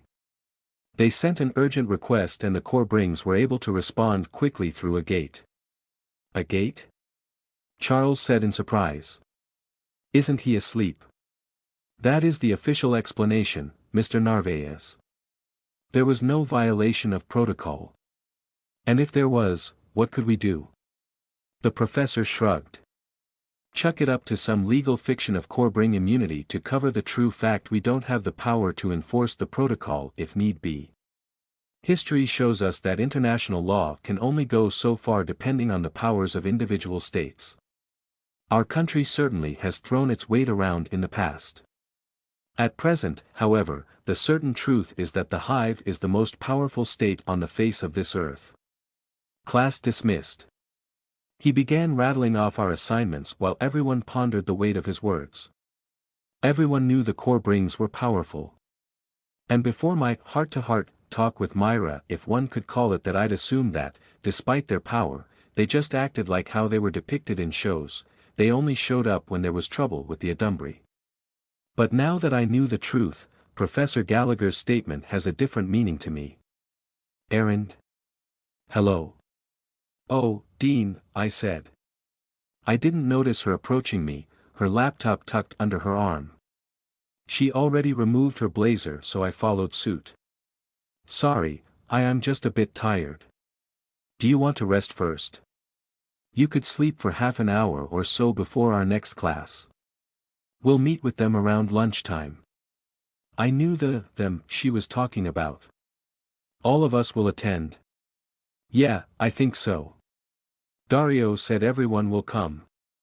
We're not going to meet at our base because it's too conspicuous going there. We'll just have a nice lunch at Cindy's. It should be fast because we're going to the police station to get you tested afterwards. I see. So Myra was going to be there too. Interesting. We wouldn't be able to talk just yet, but I did want to see her reaction. I think I'm going for a nap. I need to be well rested for the long day ahead of me. Is it fixed now? I asked Dean after the front door clicked, locking behind us. It had been broken open by the goons of the 2MS when they were looking for her. Aha, she said. Sis dropped by yesterday while you were asleep. Called the repairmen to fix it. They also replaced the glass and other broken stuff. Oh, too bad I didn't meet her. I really want to thank your sister for letting me stay here again. She always goes off to some place when I'm around. Is she getting annoyed with me? I don't think so. She led the way to her car. I'm sure she doesn't mind you're here. Most of the time I don't even know where she is. Did she say anything else? Like, did she believe the story that someone wanted to rob your place? She did.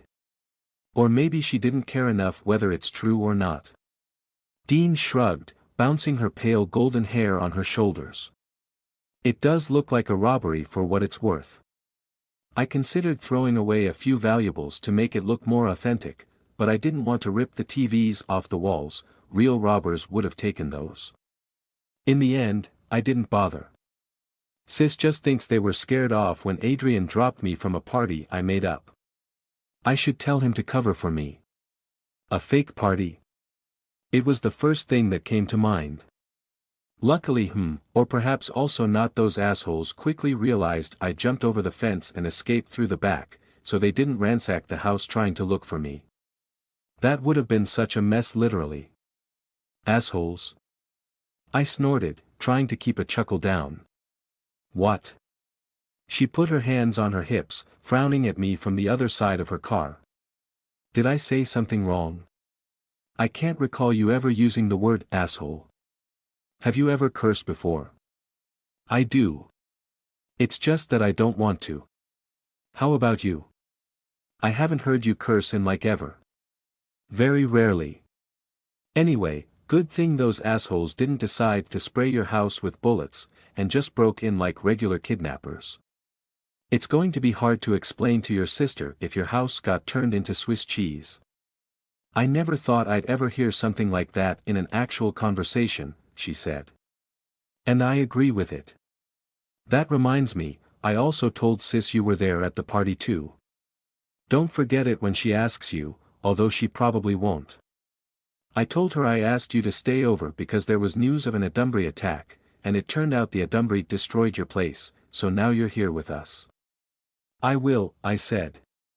It was a different story than what I told Mom, so I shouldn't mess these up. Thanks again for everything, Dean. I appreciate it. This is what besties do. After starting the car, she checked her appearance on her phone's camera. I absent-mindedly copied her. I didn't actually mean to do it, I was just on autopilot mode. In this state, I just do the most generic thing to fit in, and, given the situation, I obviously had to mimic her grooming habits to be part of the herd. Not sure if that animal behavior analogy explained it well. She looked me over. I cut her off before she could say anything. I'm fine with your clothes, really. They're not too loose, are they? A bit can't really help that. Isn't it trendy to wear billowy clothes nowadays? Hey, I'm not that big, she poked my side while driving. I'm just saying I'm small. We could go shop. No, we don't have time to shop. They're probably already waiting for us at Cindy's. And I don't have money. I already told you I'm going to lend you, said Dean. It's no big deal. Or you can just think of it as a gift. A gift to celebrate I survived all of that, I said, grinning at her reflection on the rearview mirror. Does she seem a bit nicer than usual? It might be because she got off quite lightly compared to me. My condo was attacked by the Adumbry of the 2MS, while only normal dudes with guns chased after her. Tons of people around me were turned into monsters, my home was destroyed and I lost everything, and so on. I knew it was normal for people to be nice to those who suffered misfortune. I did copy that attitude a lot, very nice social optics. Besides empathy, which I couldn't relate to, I theorized people behaved this way because they were relieved the bad thing didn't happen to them. But there was something different I sensed here. If I had to guess, I'd say Dean was compensating because she felt, between the two of us, she should have been the one to suffer more instead of me. She was supposed to be the hero, after all. Just a weird vibe I was getting from her. We continued on our way, just two girls going to have lunch with their friends. Nothing to see here, people, move along. I found it relaxing to engage Dean in these mundane fake conversations, like about clothes, law school, also about mom visiting. She was especially excited to meet my mother. I wasn't. Just a nice and uncomplicated face of a friend. After using all sorts of faces since that fateful day of nearly getting killed by Myra, I realized I missed the simple life. For all I knew, Dean might be making a sort of face for me too, pushing to talk like this to have some sense of normalcy in her life. Or maybe not.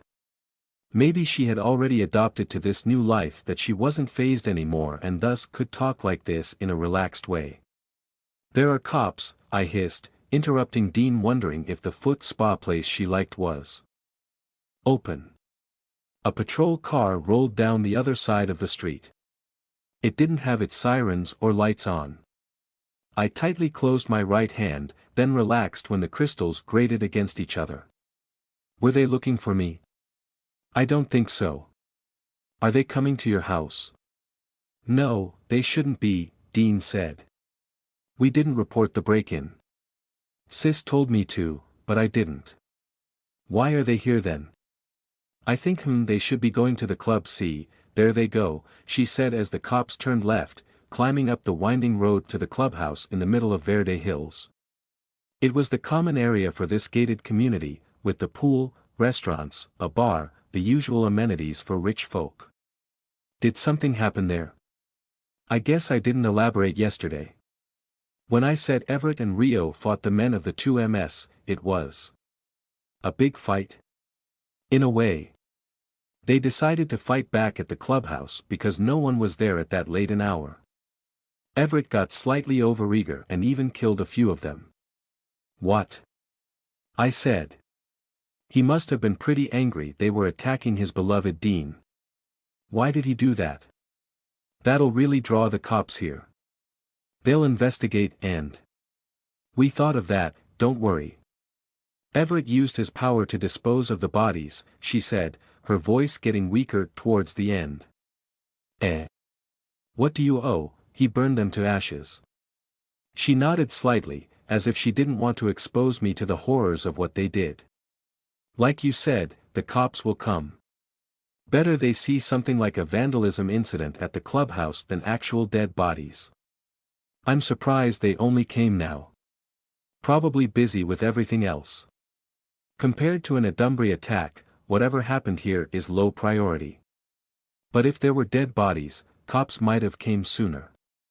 It's just a bit extreme, isn't it? If we left the dead bodies as is, it'll even draw more attention to this place. Don't forget, we're living here. I guess so, I tilted my head, showing hesitation in agreeing with their decision. Of course, I would have done something similar in their place, but I had to be the outsider here. Dean nonchalantly talking about dead bodies was also so eerie, I didn't expect this from her at all. And I came to believe I had a fair grasp of her personality. Maybe she was changing. Aren't we all? Speaking of cleaning up our tracks, I finally thought about the fate of Ramon, Lizzie, and Julie. I surprised myself it took me this long to care about them again. There was a chance Ramon and Lizzie were killed by the bid clearing the other monsters which escaped the collapsed condo. I had seen on TV many of them crawled out of the ruins. Even if those two were alive, I was sure they'd be in hiding and posed no threat to me. But what about Julie? She knew who I was. Did Ramon take her to hide with them? Or did he leave her by the police station or something? I kind of regretted that I didn't kill her back then, or just left her to die, but only a smidge. I badly wanted her to survive as sort of a victory for my supposedly heroic Pinot face. It was a win or more like a consolation prize looking at the big picture, so, congrats to past errand. Now present me will be dealing with the consequences. I'll just bring it up in the meeting later that we should look for her. They'd all want to help because it affected the whole group too. The traffic slowed to a crawl as we drove along Romeo Drive, perhaps the busiest shopping street in the city. Dean turned to me while we stopped in front of a red light. Errand? No, we're not shopping here, I said. I'm not talking about shopping. It's just you seem worried. I'm not, I said, which was true. I was just preoccupied with my thoughts. Is she projecting onto me? But I spoke in such a way that would deliberately make her think my mind was weighed down. Anything to gain sympathy helps in the long run with whatever plan I'd concoct in the future. What made you say that? You're a bit quiet. Come on, you know I'm the quiet type. I'm just talkative when you're around. I missed these times of socially manipulating people here and there instead of fighting for my life. You don't have to take the test later if you're not ready, Dean said, mistakenly assuming what I was thinking. Just rest for now. I know you went through a lot. We got time. Remember what Johann said? I do, I replied. He told us yesterday that when he and Myra went to the security control room of my condo hoping to find me using the security cameras, they found that the two MS men hijacked it and destroyed most of the recordings there. He also tried to erase what he could. Anything left would certainly be gone given the building burned and collapsed. But they will eventually find a list of the condo residents, I said, including me. Maybe they have it now. It's not like it's some big secret who lives there. The property manager can provide a list of only the owners of the units, right? And you're just a lessee. I assume a number of the units there aren't occupied by the registered owners but also rented out like your unit. I don't know about that. Let's say they somehow put together a list of people who were supposed to be there that night. They still have to sift through the rubble and identify the dead bodies to find out who's missing. I don't know how they'll do that with the ones who mutated, or the people who were eaten. Only then can they start to look for you. It's going to take a long time. You can put off going to the police station for a few days at the least if you're still not ready for it. Yep, I thought, Dean was really changing. It made me wonder how I changed since that day we met Kelsey. Could I even change? I said, Dean, I still think it's best for me to do this as soon as possible. I'm already continuing on with my life. Our classmates saw me in class. It'll be weird and suspicious if I didn't come forward now. I think I also need to go to the police before getting new credit cards. Right, Dean said, snapping her fingers. I forgot about that. I'll just be here to support and help you always. You don't have anything to worry about. I know you are, I said, smiling at her. And I appreciate it. As we pulled in the parking area of Cindy's, we spotted the hero wannabe gang. They occupied a table at the outside sitting area of the restaurant, hiding beneath the wide shade of a bright red patio umbrella from the hot California sun high above, an odd day out, the usual mildly warm February weather. Dean, errand. Everett, or MC if we were on a mission, waved at us.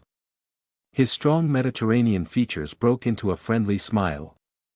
I internally smirked when I noticed he was wearing extremely tight-fitting clothes. Trying to impress Dean with his muscles as usual. Although, he should have bonus points by now for actually saving her.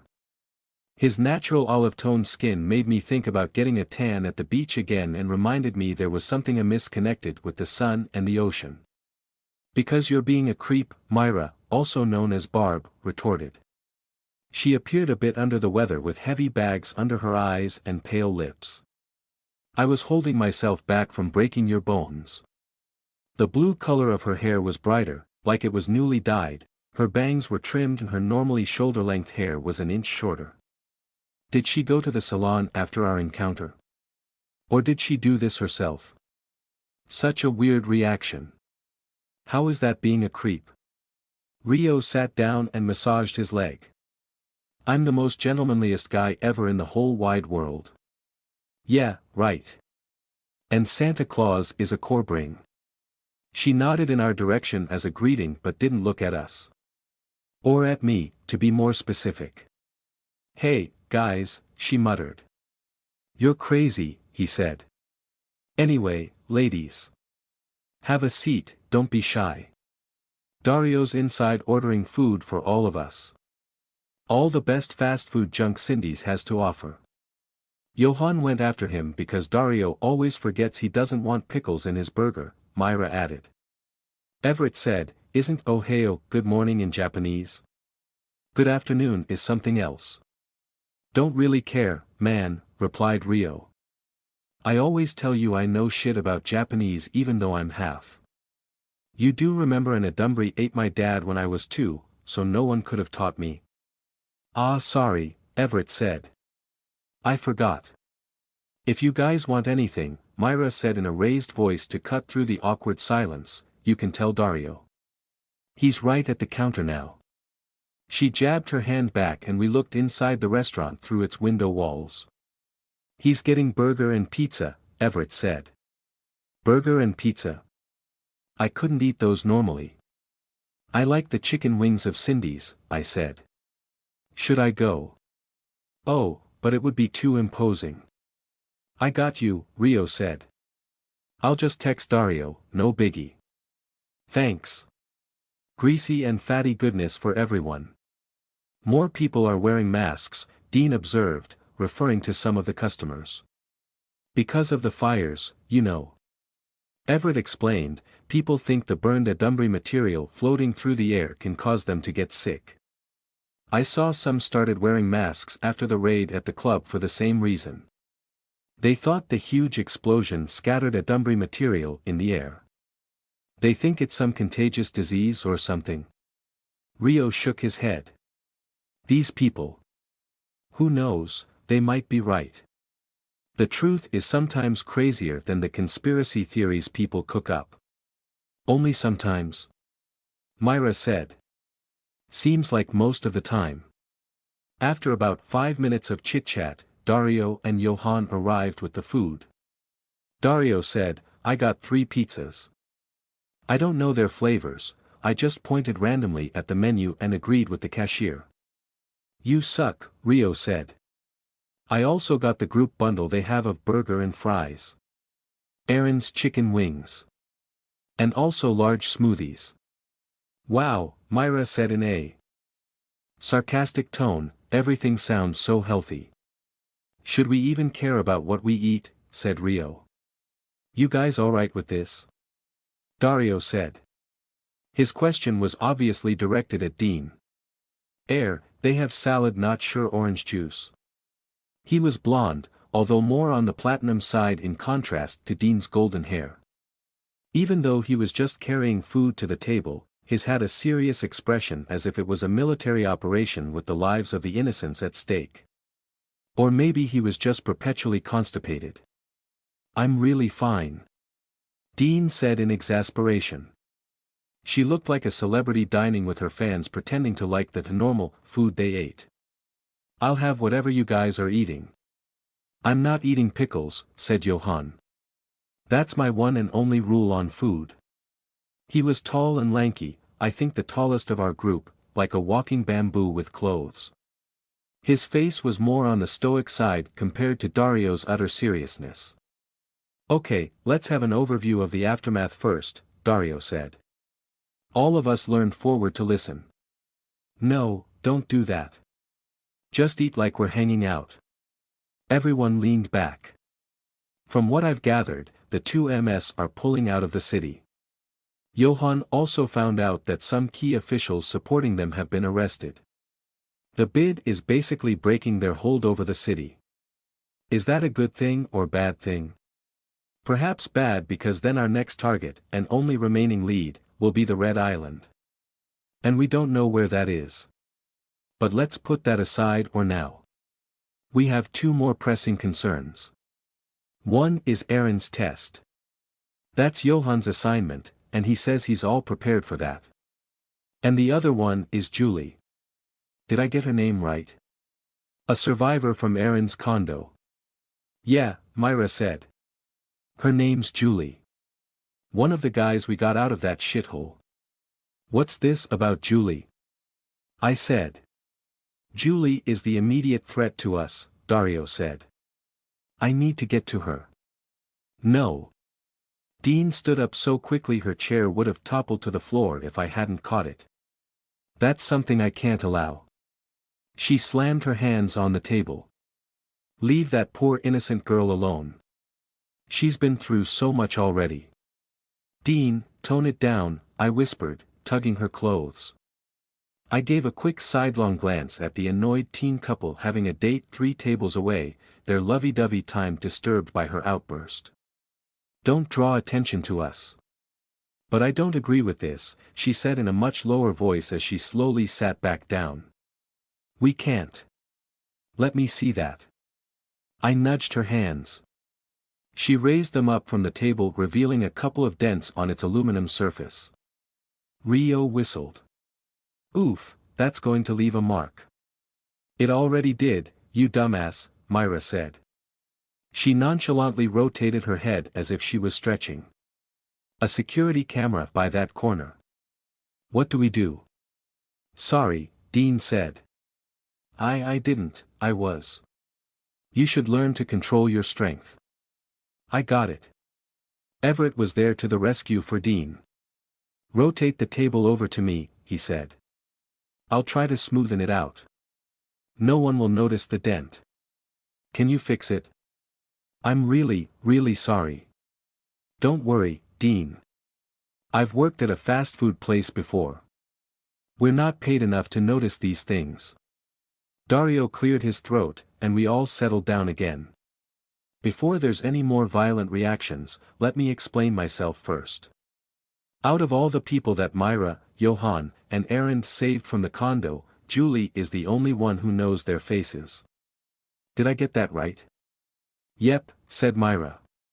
Johann nodded. We're sticking to that story then. Johann and I had told the others a band of fellow residents helped me stay alive in the den of monsters that was my condo. When Myra and Johann finally came to my aid, only me, Julie, and her fatally wounded brother remained of our group. And on our way out of the building, we did meet a few more people and took them with us, but by that time we already had improvised masks on so they didn't see our faces. It wasn't a very coherent story, but we didn't have time to make up something award-winning when we got to Dean's house. We left out our monster pals, Ramon and Lizzie, substituting them instead with generic survivors. We also didn't mention Pino. All Myra and Johann knew about her was what Julie told them anyway, and I disclaimed any knowledge of her. Curiously, it was Johann who wanted to keep as much details from the others as possible. Apparently, he also told Myra to sync her story with ours. Now, the question was whether Dario knew the truth, at least Myra and Johann's version of it. He was the leader of the group after all, so, logically, I expected Johann to tell him. Or maybe he didn't. I couldn't tell if Dario was just playing along with the fake story or he truly believed it. Julie knows you 3 are involved with Stella and the 2 MS, Dario said. Being enemies counts as involved. She's also aware Myra isn't human.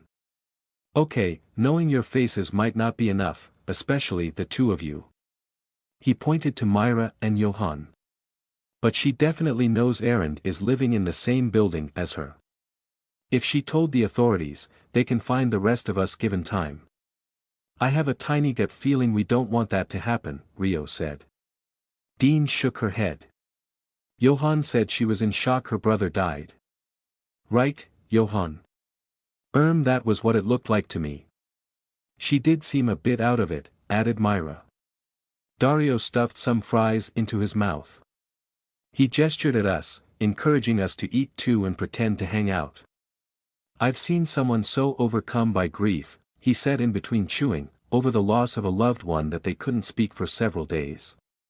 He took a long sip of his smoothie before continuing. But that person eventually recovered. Once Julie recovers, for all we know, she'll be coherent enough to be questioned. And then we'll be in trouble. But we shouldn't kill her even if we want to be safe. That's not something heroes. No one's killing anyone, Dario said. I didn't say that. What? Dean's eyes widened. I thought. Every one of us stared at her with incredulous faces. Did she seriously assume Dario planned to kill Julie? I mentally smirked. Funny, it was the first thing that came to her mind. If she thought of this, did it mean killing Julie also crossed her mind as an option to keep our identities mostly mine a secret? I remembered how she was uncharacteristically chill with Everett and Rio killing the thugs sent by the two MS and burning their bodies. Maybe something happened back then that mentally affected her. Was she the one who suggested to burn the bodies? Or maybe she herself killed some of her pursuers. Dean killing someone? I want to see that. I apologize, I don't know what's gotten into me. Myra sighed. Seriously, we're not that kind of people. What kind of people then? I wanted to say to her, but I kept my mouth shut. The murderous type. Very tempting to look in her direction. I did my best to keep the sides of my mouth down because I was about to grin. What I meant by, I need to get to her, Dario said, was I needed to get close to use my powers on her. That makes more sense, Dean said timidly, her cheeks a pinkish shade. Like what you did with Romello? I asked. In a way, Dario said. Your friend, Romello. His situation was much easier to fix. He already suffered severe head trauma, so even if I did nothing, he would have forgotten many parts of the time both of you were kidnapped. Julie's case is different. If I correctly assessed what Myra described to me, Julie didn't forget anything. She's only incoherent because of shock. To make her forget a day or two, I need to exert more of my power to scramble her brain, Rio said. Myra elbowed him, causing him to squeeze the burger he was chomping on. Hey, you got ketchup on my clothes.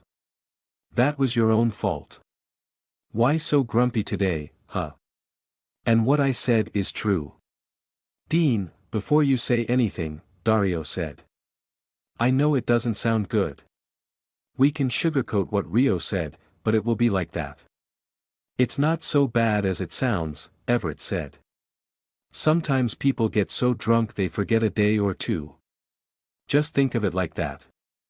There's this one time, Rio said, that I understand, Dean said.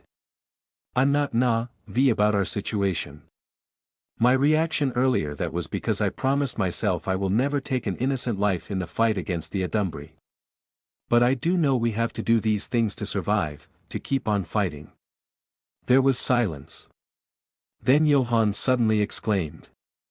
Damn it, there are pickles, oops. Sorry, I told them not to put, but they still did. They all chuckled. I heartily joined in because I just found it so amusing that Dean might have killed someone judging by how she was acting. We don't kill the innocent, Dario said. Everett stopped eating and bowed his head. That's something we can all agree on.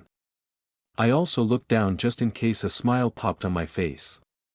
We can now move on to planning how to get to Julie. It may have some difficulties. Before a giggle could escape me, I said, does that mean you already know where she is? We do. How where I mean, I was so worried about her, I said, feigning distress. I was planning to ask for your help to look for her to make sure she's safe. Johan's the one who found her, Dario said, gesturing at our eyes and ears at the police to continue explaining. Her name is Julie Conti. Johan pulled out a small notebook. She was found by a couple detectives around half an hour after the Corbrings killed Stella. I'm not familiar with them because they're from a different precinct. But one of them was injured during the Serenade Bazaar incident last Tuesday while pursuing a possible adumbry. He briefly looked at me, meeting my gaze, before reading from his notebook again. That's the only notable thing I found out about them. Did Johan?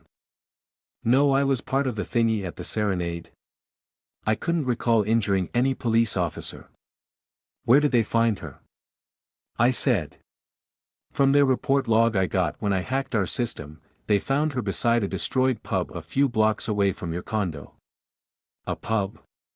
Dean said, didn't you mention you hid at a pub? Yes, we stayed in one, I said, but we split up afterwards. We're the one Stella wanted, so we decided to separate to keep the others safe. This is likely that same pub, Johan said. There's not a lot of those in that area. A stray laser from Stella probably hit it. That's unfortunate, Myra dryly said. How about the other survivors we picked on our way out of the condo? I asked, subtly hinting at him to give me details about Ramon and Lizzie. What happened to them? They didn't find anyone else besides Julie. Or rather any other human. Their report stated they chased away a suspected adumbry. Rather than an adumbry, I believe this is one of the mutated people from the condo. Or maybe the others we saved. Also mutated? Dean said with a gasp. Those poor people. They already escaped. That is the likelier scenario, said Dario. In the end, Julie is the only survivor who interacted with Myra, Johan, and Erend, and could provide the authorities a lead to find us. I nodded, agreeing with whatever they were discussing while mentally processing what Johan said. This meant Ramon and Lizzie probably left Julie behind to hide, the most logical choice. Good luck to them. I hope they hid well for my sake. This left Julie as my only concern. Technically, she was the concern of the whole group, but not for entirely the same reasons as mine. Our goals did overlap. So where is she now? I asked. At EFU Medical Center by Marshall Avenue, Johan said. The hospital ran by our school? Dean asked, shooting a questioning look at Myra. The acronym stood for Alois Federal University, which included both Cresthorn College of Law where Dean and I went to, and Melcher Institute of Alois Field Studies for Myra. EFU was funded by the federal government, the U.S. Bureau of Interdimensional Defense to be more specific, and it had various institutions connected to it like the huge hospital along Marshall Avenue. We Melcher students go there for some practical classes, Myra said. Isn't that place far from my condo? I said. Why didn't they rush her to a nearby hospital? Southern is way closer. She was at Southern, but was transferred to EFU Medical Center yesterday evening, Johan said. The many casualties from adumbry attacks, both this recent one and last Saturday's, were spread out through various hospitals all over the city. However, there were tons of complaints from other patients that they didn't want to be in the same building as someone involved in an adumbry-related incident. The hospitals decided to set up special wards to isolate these patients, but it wasn't enough to ease the fears. This is the first time we experienced this, so people are hysterical. In the end, the city decided to designate a specific hospital to house all of the patients connected to the adumbry attacks. That's EFU Medical Center, one of its buildings anyway, the big block at the corner of Marshall and Penway. I passed by there earlier to scope out the place, Dario said. The roads were closed, police are everywhere. They also called in the National Guard to help push away protesters. Some groups are even attempting to attack the building. I hope it calms down over there. Huh? Is that true? Exclaimed Dean. I haven't watched the news yet. Why do they want to do that? Irrational fears that another Adumbri seeding outbreak may occur, Johann said. People believe that what happened at Aaron's condo was a seeding outbreak. Of course, we know the truth that it was a mad scientist experiment of the 2MS, so the people rioting over there want all of those patients thrown out of the city. Idiots, Everett said, all of them. At least you're not at their level, Rio, Myra said, raising her smoothie to him as a toast. Anyway, it's a huge mess out there, said Dario. But we need to study the place. Myra, Rio, and I will go there after this meeting. Myra can go in with her Melcher ID, make up some story for research or a school project. If they allow me in with the protests going on outside. Rio will use his ferry while I guard him and take notes. Good luck at the police station later, you guys. Johann will brief you on what to do. It's not a big deal, Johann said. Our aim is to come up with a plan by tonight and break in as soon as possible to get to Julie. The fact that the police already had her name on file means she could already have answered basic questions. I don't think they realized she's one of the survivors of the attack on the condo since they found her so far away from the building. That's a detail I'm sure would be on the report logs. You know what? Johann said, tapping his finger on his notebook. I think she might be the only survivor. I tried looking for others in our logs but couldn't find any. Not the only survivor, I thought. I'm here too. He was right though that there might not be any others. Stella rounded up all the remaining living humans she could find and forced them to turn into monsters. Anyone lucky enough to escape her would have died from the fire or the collapse of the building. Dean, Dario said. Whatever plan we come up with, I'm sure you'll be a key part of it with your powers. You can count on me, she replied with a determined expression. So, that's two of our main concerns. We tackle one thing at a time so that we can focus and not make any mistakes. For now, we just eat and relax. If you guys want more food, I can go in and buy. We're good, I said. Isn't that right, Dean? I stuck out my tongue at her while she glared at me. Yes, all good, she said with a forced chuckle. We stared at her until she took a nibble of her burger.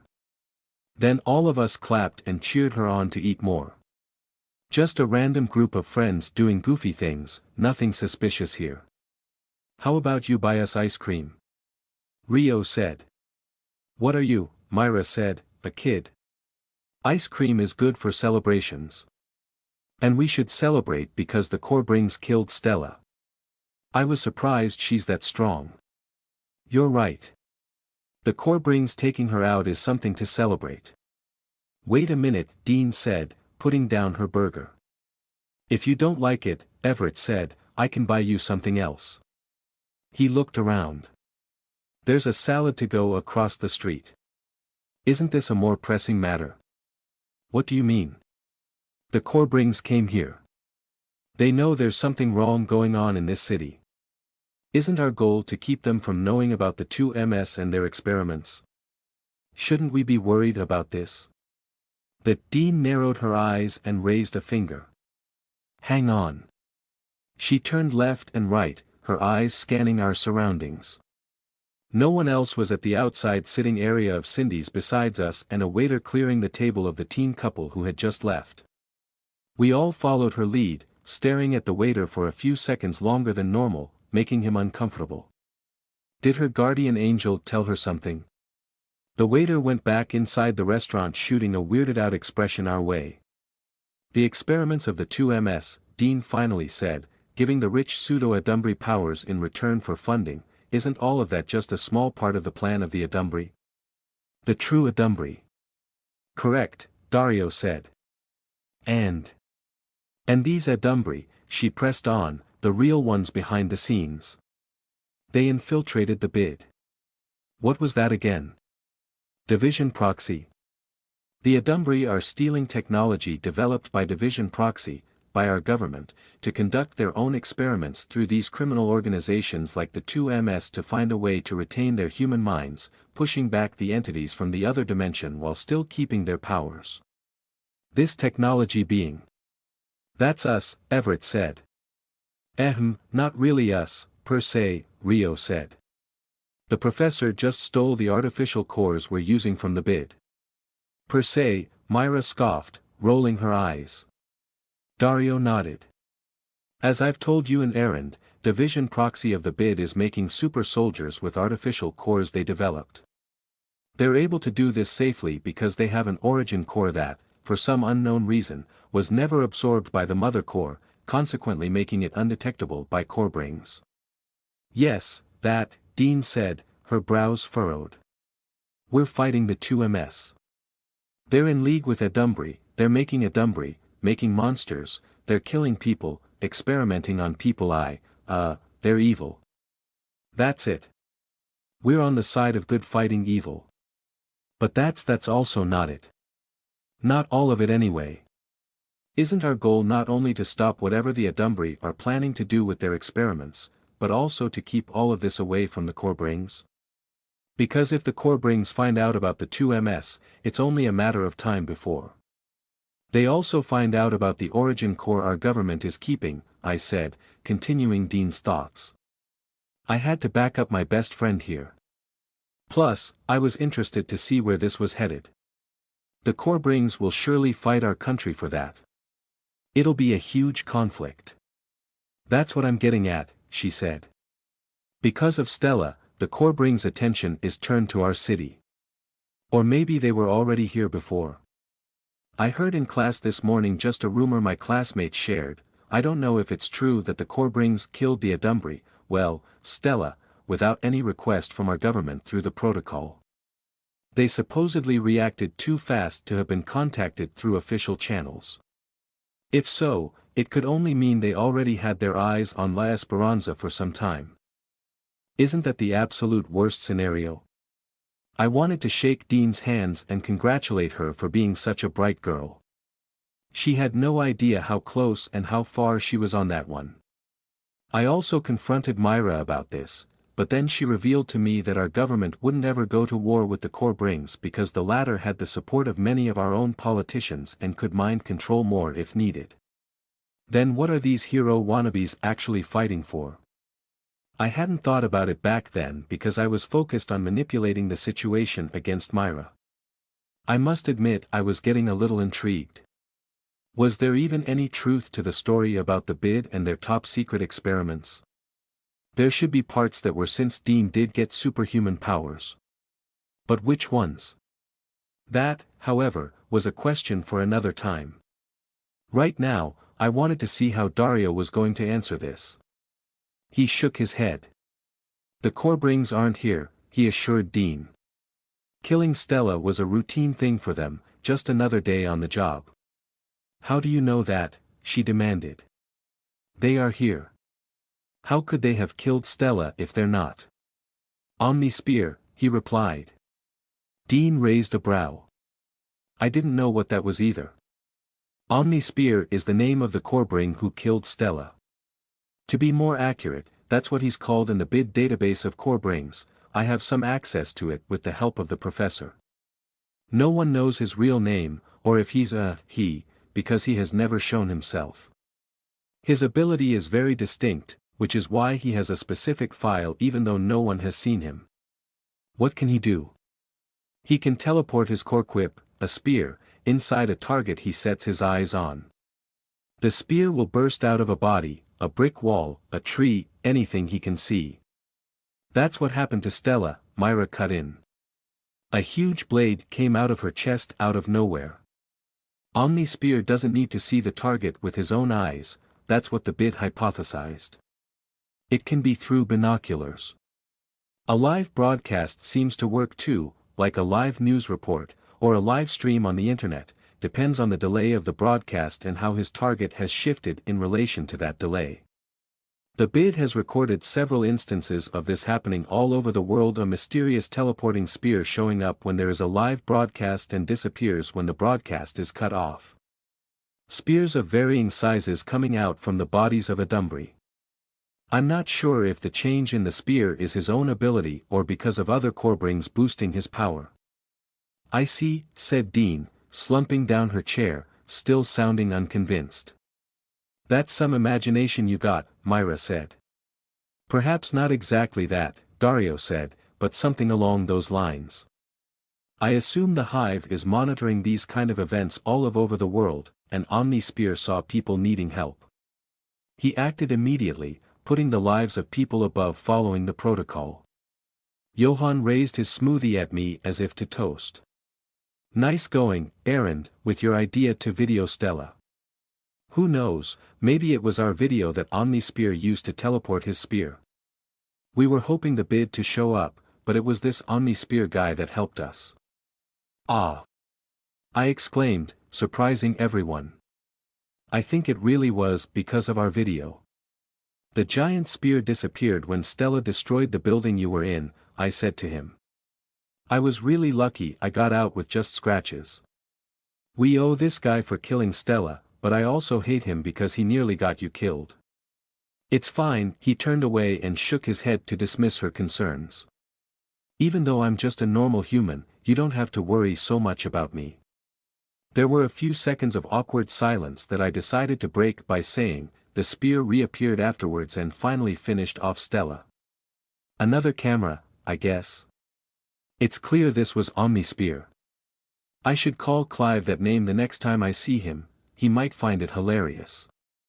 But it was probably better I don't run into Corbrings ever again. Sounds like a dumb name, Myra said. You fit right in with those trolls. The main point is, said Dario before Rio could retort, Omnisphere killed Stella while watching TV, or he could be watching it online. He or any other Corbring is not actually here in our city. I guess you're right. Dean awkwardly grinned at us. Did I sound like a worrywart? Everett leaned towards her. You were right to worry, but we already have plenty to worry about. He extended his arm as if to pat her shoulder, but pulled back when he saw Rio winking at him. He cleared his throat and straightened up on his chair. It's just a normal day for the Corbrings, like Dario said. It feels like a big deal to us, as if there's some conspiracy in the background, something more sinister going on, because it is our own city that's under attack. I'm not dismissing your concern, don't get me wrong, Dario said. We'll keep our eyes out as always. And I'll be in touch with the professor as often as I can to see if he has more intel. I'll also keep my ears open on the side of the police, Johann chimed in. I'll probably hear something if Corbrings are arriving in our city. I'm sorry. I just can't help but overthink. It's fine, Dean, I said.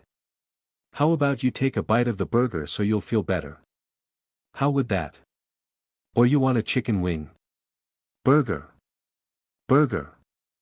Rio started to chant. I also joined in, clapping my hands timidly at first, then louder when all of them also clapped their hands. Burger. Burger. Burger. Fine. Dean held her breath, and took a huge bite of the burger. She swallowed it, barely chewing, and nearly choked. We all laughed while she tried to wash it down with a smoothie. Yep, I really miss this.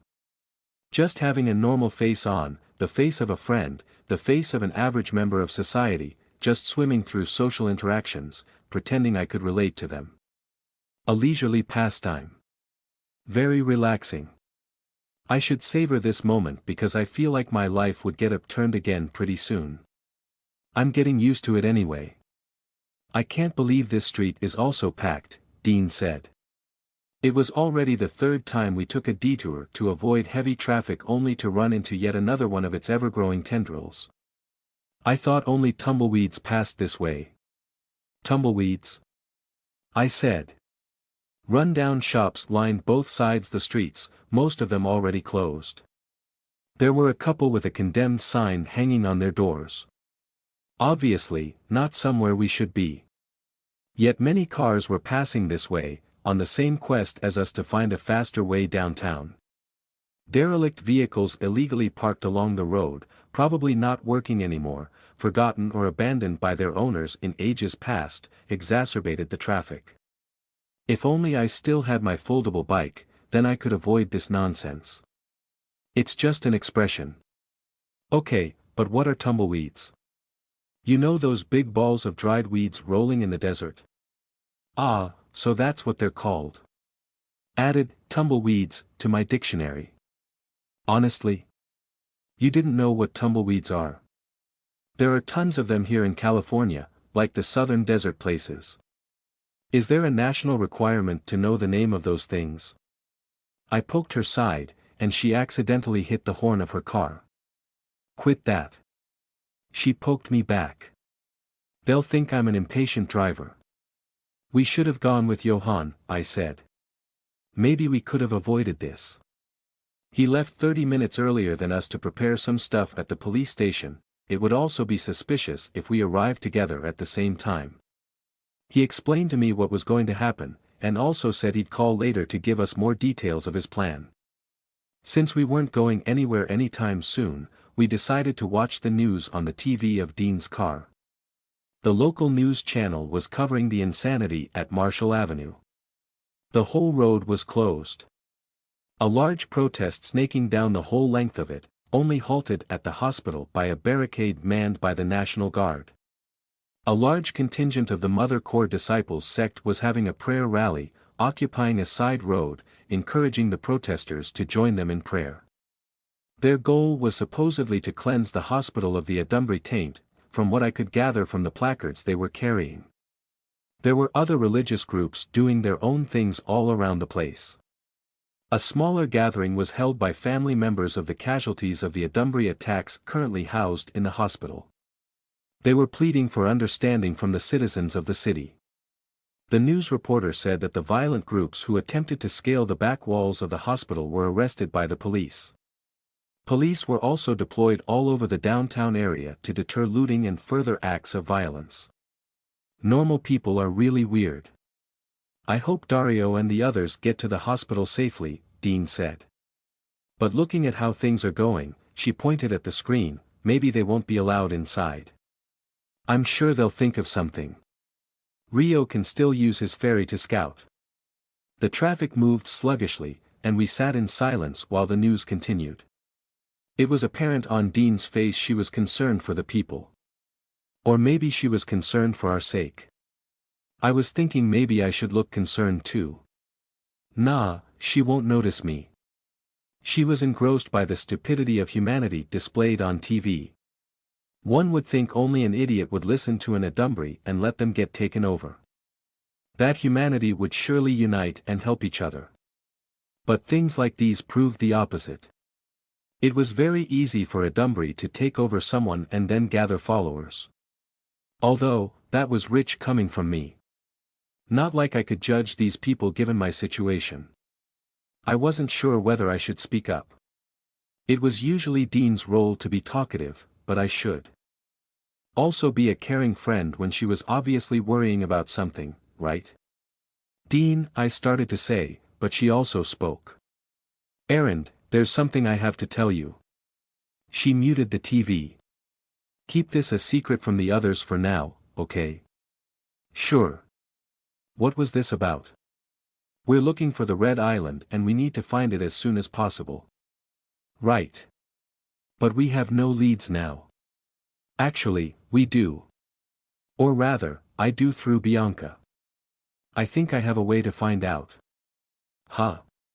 Bianca. What about her? I think I can get her on our side. What are you talking about? I said. Was she finally confessing that Bianca saved her from the explosion at Eve?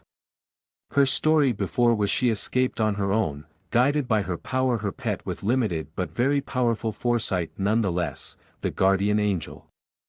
If she decided to tell me the truth now, that meant we were really besties. Yay, I cheered sarcastically in my head. Oh. I'm going to act hurt later that she lied to me. I didn't tell you the truth about how I got out of Eve. She stared at the cars ahead of us moving at a snail's pace. I didn't respond, it was more dramatic that way. I didn't do it on my own, she said after a few seconds of silence that really needed a suspenseful background music. I got knocked out cold because I didn't follow my guardian angel. Bianca helped you? She did. Dean tilted her head like a confused puppy as she mulled how to convey her thoughts to me. Now that I think about it, my guardian angel probably already accounted for my actions and maneuvered me into a situation where Bianca actually, her bodyguard, Zazari would save me. Wah. I don't understand. I suppose if I'm already telling you the truth about Bianca, I might as well tell you everything that transpired in the underground arena. Fights between humans and Adumbri, I said. More of a one-sided slaughter. Then the bid attacked, that's what I remember you telling me. Something else happened. Errand. Yeah. I can trust you, right? Yes, of course, I replied without any hesitation. Was this the time to act hurt? Nah. I also thought of adding, I haven't reported you to the bid, have I, or something like that. But it sounded preemptively defensive and insincere. I didn't have much experience navigating these heart-to-heart talks except probably with Mom, but that's a different situation, so I was treading unfamiliar ground. I hoped I could approximate a trustworthy friend someone could confide in. I met Madame Blanchette at the arena. Blanchette? Who's she? Oh, right. You don't know. It's a name I made up for her. I ended up calling her that because I don't know her real name. She couldn't talk like a normal person because of her mouth. Wait, what's this about her mouth? Remember the woman who saved you at Sanders and you were getting attacked by an Adumbri? You met her there? I exclaimed. I was getting good at acting surprised at stuff. Yes. That means she is our enemy. I knew it. No, you're wrong, Dean empathically said. Why do you think that? I just thought she's there at Eve and she's not human. She must be one of them then. I was there and not human too, Dean said, turning to me because the traffic ground to a halt again, an annoyed expression on her face. Not anymore. You shouldn't judge, this doesn't matter. She sighed. She Blanchette, I'll just call her that until I know her true name, is not our enemy. She saved you from the 2MS, twice actually. Twice. She saved me from the Adumbri at Sanders. What's the other time? I'm getting ahead of my story. This is going to be a long one. She adjusted her grip on the wheel before driving forward as the traffic moved along. Okay, so I met Blanchette there at Eve's arena. She was pretending to be one of the clients of the 2MS. I didn't understand at first because she couldn't talk with her, monster mouth, but I eventually got that she was going to attack the place. I told her I'll help her. Then. But why? I asked. You trusted her. She saved. She helped me, saved me from that other Adumbri trying to kill me. Yes, I'm thankful for that. But that doesn't mean you can trust her because she's an Adumbri too. We don't know how they think. Or what they're thinking about. I always see the evil things they've done on TV. But now, after escaping my condo in one piece, I've confirmed for myself that they're truly evil. Is this good character progression for my face? I was proud of this bit. I should become a writer. Dean exhaled slowly, her fingers drumming on the steering wheel. If you really feel that way, think of it as siding with the lesser evil. Blanchette planned to attack the underground arena. Could be some infighting among the Adumbri, I don't know. As for me, I wanted to stop the 2MS, stop them from killing humans and making more Adumbri.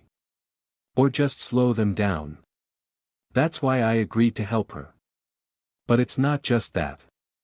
My gut feeling was I could trust her. Not worth much, gut feelings, I know. I have no idea why I felt that way.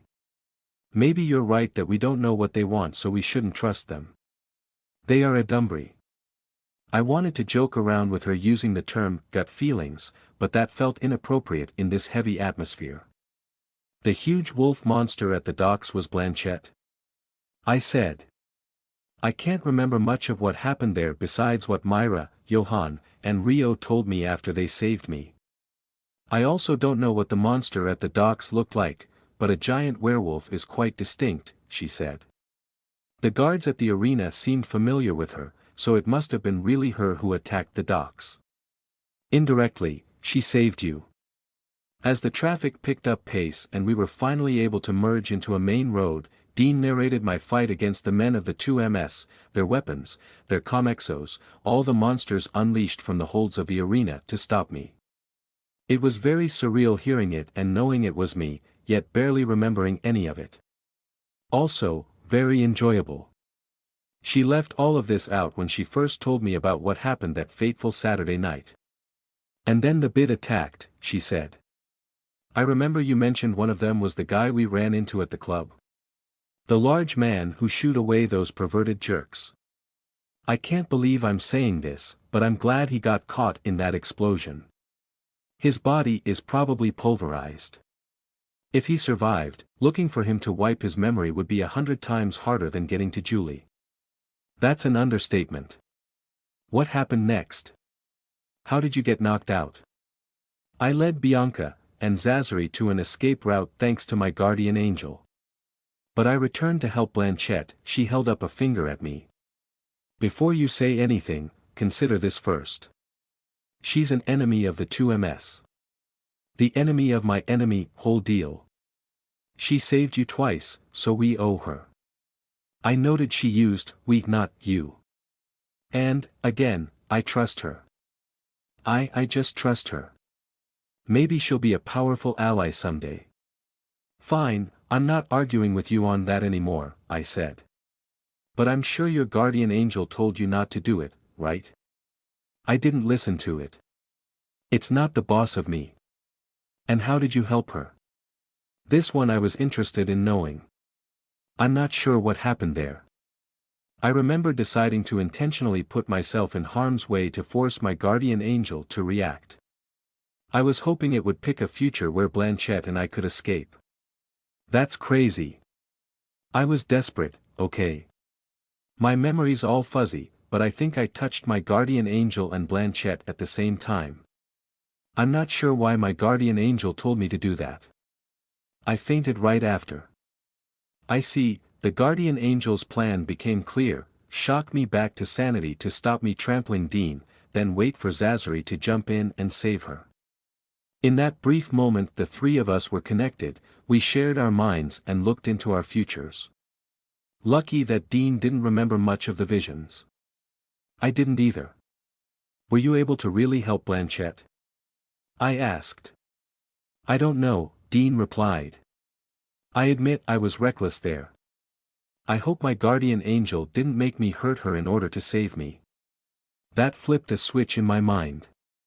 In an unfortunate future Dean discovered my secrets, I could tell her she nearly killed me that time even though she really saved me.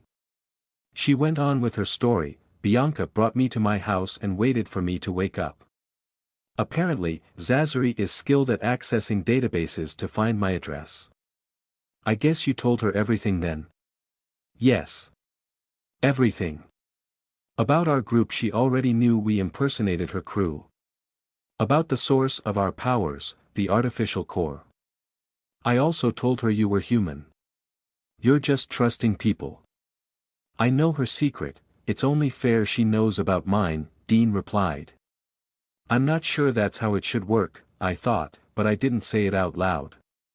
I can already see it on your face, she said. Bianca saved me. And don't forget she also saved you too. Zachary did protect me when the fighting started, I said, and he escorted me to your house afterwards. But at that time, you didn't know if Bianca was telling the truth. I'm just not so sure about telling her everything. Well, I already did, she said with an edge in her voice. And I did that to convince her to be on our side. She's human, not an Adumbri, so she can still back out of this whole Adumbri matter. She said she's going to think about it because her family is involved in the illegal Adumbri underworld. Who would have known? After all of that, I finally get to what I said earlier about our lead to finding Red Island. We should try to contact her. It's probably our only option. Are you angry I only told you about this now? No, I'm not angry at. Or do you think I shouldn't have trusted Bianca after all that she did for us? Heh, loaded question. Spoken like a lawyer. If she wanted to go that way, then so be it. I timidly said, what if? We stopped by a red light, right in front of the intersection. The streets were less crowded now that we were moving away from downtown. Never mind, I'm probably overthinking it. What if what? She locked eyes with me, daring me to continue what I was going to say. She wore a stubborn face I've never seen before, ready to defend her actions from my complaints. Very uncharacteristic of the Dean I was used to. What if Bianca reported us to the 2MS? I said slowly in a hushed tone as if I just realized something, being as melodramatic as I could without being over the top. Then that's why they attacked us, to take revenge. She stared at me, blinking rapidly several times. Oh, I'm not saying that's what actually happened, I hastily clarified. Just something I thought of. I'm probably wrong. Then she stared ahead, her eyes out of focus. Dean. Are you? Blaring horns made me jerk. I exaggeratedly jumped to mimic a normal person getting surprised, adding in a belated high-pitched yelp. The light had turned green and our car wasn't moving forward, holding back the narrow lane. Dean. We have to go. The car lurched forward and we sped to the precinct where Johann worked. Dean didn't speak a word for like 5 minutes. Whoopsie. Did I overdo it? I was mulling over whether to get angry at being lied to, or blame her for the attacks yesterday. For the record, I had no idea why the 2MS did that. I couldn't even say for sure if Bianca had a part in it. Although acting hurt was a good reaction to Dean's revelation, I realized that if she ever discovered my secret, she could throw that back at me because I also kept a lot of secrets from her. Far weightier secrets. I'd have no moral high ground in that encounter. That's why I went with the second option. I could guilt trip her when needed. I could hold this over her if I do decide to tell her the truth someday. The scene was clear on my mind. I'd tell her I needed to keep it a secret because the 2MS were hunting Blanchette. As proof, I was going to point to the attacks and blame her for telling Bianca everything about us.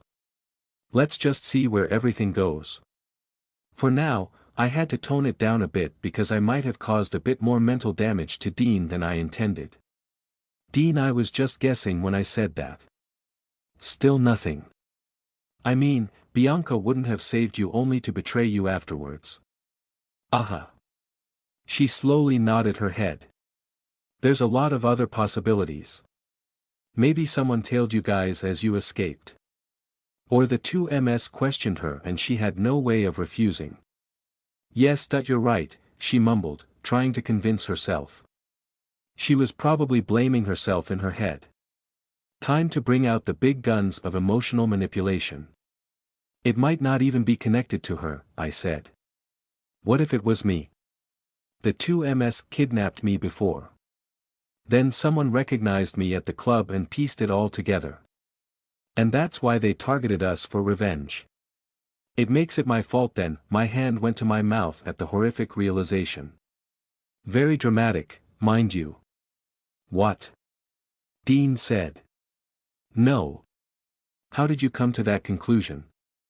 Erend, don't be like that. I'm the cause of so much death. All the people in my condo. Erend. Dean honked the horn of the car. Stop that. Don't blame yourself for what the 2MS have done.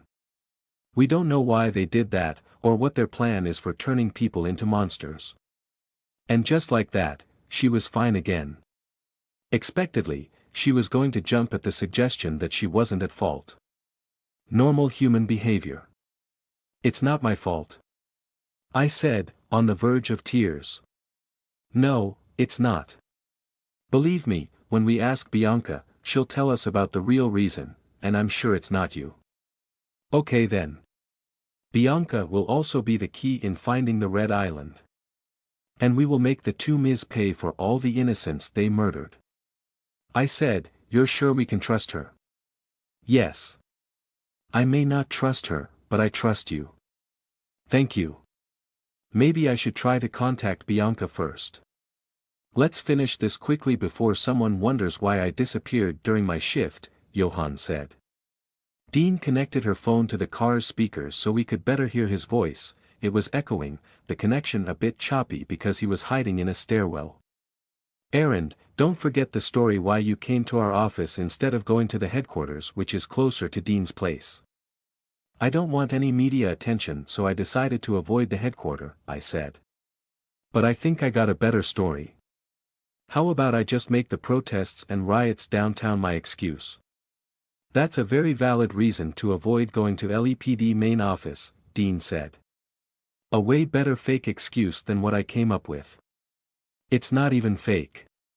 Good point, let's go with that, he said. Where are you guys now? Aaron, don't forget to drink the suppressor before coming here.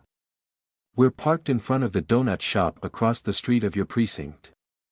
I think I'll go inside their restroom after taking the blue stuff to check myself if there are any side effects or something. There shouldn't be any, right? Dean said. It doesn't have any effects on normal humans. No, it doesn't, Johann hurriedly said in a loud voice.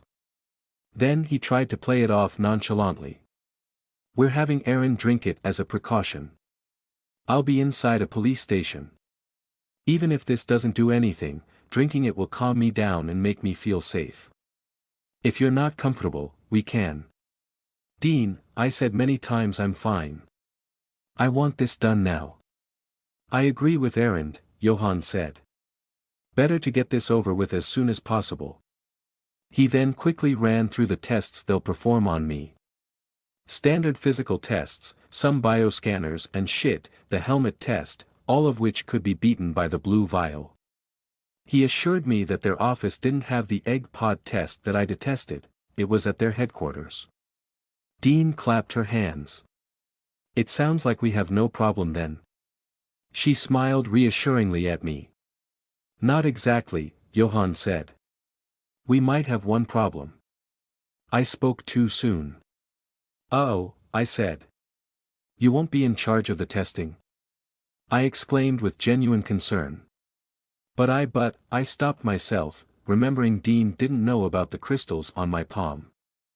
I had shown these to Johann, so he was aware he needed to be the one managing the machines or whatever for the tests. That was the only major problem we had, everything else could be solved by the blue stuff. I mean, you need to. I'm going to administer the test, he said. I got you, don't worry. That's why I asked you to come now, because it's my shift. The problem is something else. But it's only minor. Phew. If wasn't going to be Johann, then I'd have no choice but to call this off. What it is then? There's this one test, not exactly a test, a sensor that I'm not sure the blue stuff can beat. A sensor? I asked. I glanced at the rearview mirror to make sure I looked nervous instead of annoyed. He didn't mention this when we were at Cindy's. Pisses me off that something this simple doesn't go according to plan. Some of the tests are conducted in this room with a BRF umbrella. BRF stands for Baseline Reality Field. Umbrella because, well, it covers the room like an umbrella. Reality field? Does that have something to do with reality wedges? Wedges? Dean said. What are those? I've heard them mentioned a few times on the news recently. All I know is that they're used in fighting the Adumbri invasion in Madagascar right now. Eloise reality wedges are deployed against category Kregans, Johann explained. We've seen them on TV that time we had a meeting at your place, both a Kregan and a wedge, those large poles. No Kregan encounters have been officially recorded for the past 6 or 7 years, although the Corbring might have killed some we don't know about, which might be the reason why you're not familiar with reality wedges. As the name suggests, they're for pinning down reality to counter the Kregan's power, stitching it together as much as possible to be able to fight the strongest forms of Adumbri with conventional weapons. Otherwise, we can't touch them. Most Corbrings won't be able to touch them either. Wedges are also sometimes used on non-Kregans but still very powerful Adumbri to weaken them. That sounds scary as shit to be used on me. And the BRF umbrella is? It's not like that, he replied. I inwardly sighed in relief. It just measures how much reality is bent. That's the simplest way I can describe it. All Adumbri affect reality to some extent just by existing, but most of the time it's minuscule to the point of being indistinguishable from commonplace reality fluctuations since, from the start of this whole war. The umbrella's use outside of bid missions is screening suspected Adumbri who might have abilities that can cheat standard tests. Most cities don't have these umbrellas. Or if they have, like our beloved city does, it's rarely used. Science mumbo jumbo aside, I said, it sounds like it should be turned on all the time. Well, yes. But the city's budget says no. Most people don't realize just how rare Adumbri are in these times. The last Adumbri we caught in this city with standard testing was a couple of years ago. Only a small percentage of Adumbri can control their abilities to some extent. And among that extremely small number, only a few have abilities that allow them to bypass standard tests. Moreover, the tritium cells needed to power the umbrellas are very expensive. We only use it for high-profile Adumbri investigations, assuming the city council authorizes the budget for it, which they usually don't. However. Let me guess, I said. The bid ordered it to be used this time. Yes, and they're providing the power cells for it. There's a huge pressure on the bid to find the origin of the seeding outbreak, which we know isn't really one. An attack this big with no leads, they're pulling out all stops. So, this umbrella thingy is turned on. Maybe Dean's right, I shouldn't do this now. We have to think. No, we don't have problems with the umbrella itself, Johann said. Basically, I'm going to lower the settings of the umbrella to a level I'm sure it won't detect anything. Obviously, I can't turn it off because someone in the office will notice. And I can't lower it manually as that requires authorization only my boss has. Fortunately, he's not around. Haven't seen him since yesterday. So, I'm free to tinker with the umbrella. What I can do is lower its power source. It doesn't turn off on low power but instead defaults to operating on minimum settings automatically to maintain a level of protection for as long as possible during bid operations. You have a problem with disrupting its power source? Also no. I already swapped in the nearly drained batteries we were using yesterday, easy to do with my boss absent. That's why I didn't tell you about this when I briefed you. The problem that cropped up is the log in changing the power cells. I discovered just a while ago it's also recorded in the computer terminal of Philip. He's a co-worker of mine and I need to access it before he checks it and realizes something is wrong. Which he will do after we test a large group of people. Members of a local gang selling fake Adumbri body parts were arrested and will get tested soon. If only you weren't delayed by the traffic, you would have been tested before them and we won't have this problem. I tried resolving it on my own but I can't get to Philip's station without being noticed. That's where I need help. Dean's help actually. Why Dean? I said. Oh, you're going to use her as a distraction. Are you okay with that, Dean? Johann said. I'll introduce you as a friend of a friend. My office mates know Myra, and I'll tell them you're her friend from school. Us technicians, we're just a bunch of guys, you know. I chuckled. The oldest trick in the book. I'm sure Dean can manage that. A minor problem like I said. How about it, Dean? I'm sorry if this sounds sexist or it's like objectifying you. But you're the easiest distractor, this really sounds bad. Nah, it's not a problem for her, I said. Right, Dean? Dean? She was weirdly silent the entire time we were discussing about the umbrella. She stared at the people going in and out of the donut shop, her brows furrowed. What's her problem now? Dean. I repeated. Are you okay with Johann's suggestion? I may have misunderstood something, she said, but I don't see the problem with the umbrella. I blinked once to push down all the other physical reactions to shock my body might have as it dawned on me what she was thinking about. She turned to me, her eyes slowly narrowing. The umbrella doesn't care about normal humans, right? And you're a normal human. So. Johann, who was supposed to answer this question, wasn't able to immediately say anything, so I decided to speak up. A couple of seconds of silence would make her more suspicious. Just to be safe, you know. We should. But this seems unsafe, she interrupted. Isn't it better not to bother with the umbrella since it won't detect anything? We have to do it, Johann stammered. Because, the blue stuff. The suppressor. It has side effects the umbrella can detect. It does? Yes. If that's the case, I was going to suggest Erin not drink it anymore, but given what she's been through, I suppose it might be better if she does because some, I don't know, Adumbry material might have latched onto her. That's right, he said, hints of relief in his voice. And since she has to drink the suppressor, I also need to make sure any anomalous signal it emits isn't detected by the BRF umbrella. Are you okay with helping out Johann distract his coworkers? I said. This feels like a spy movie and you're the femme fatale character. I jokingly poked her side, hoping it would divert her attention. Are you up for it? You'll just talk to them and they'll already be mesmerized by your beauty. What the hell are you talking about? She poked me back. Come on, you know what I mean. You might not even need to do anything except stand there and be beautiful. I'll do it, okay? I'll be your distraction.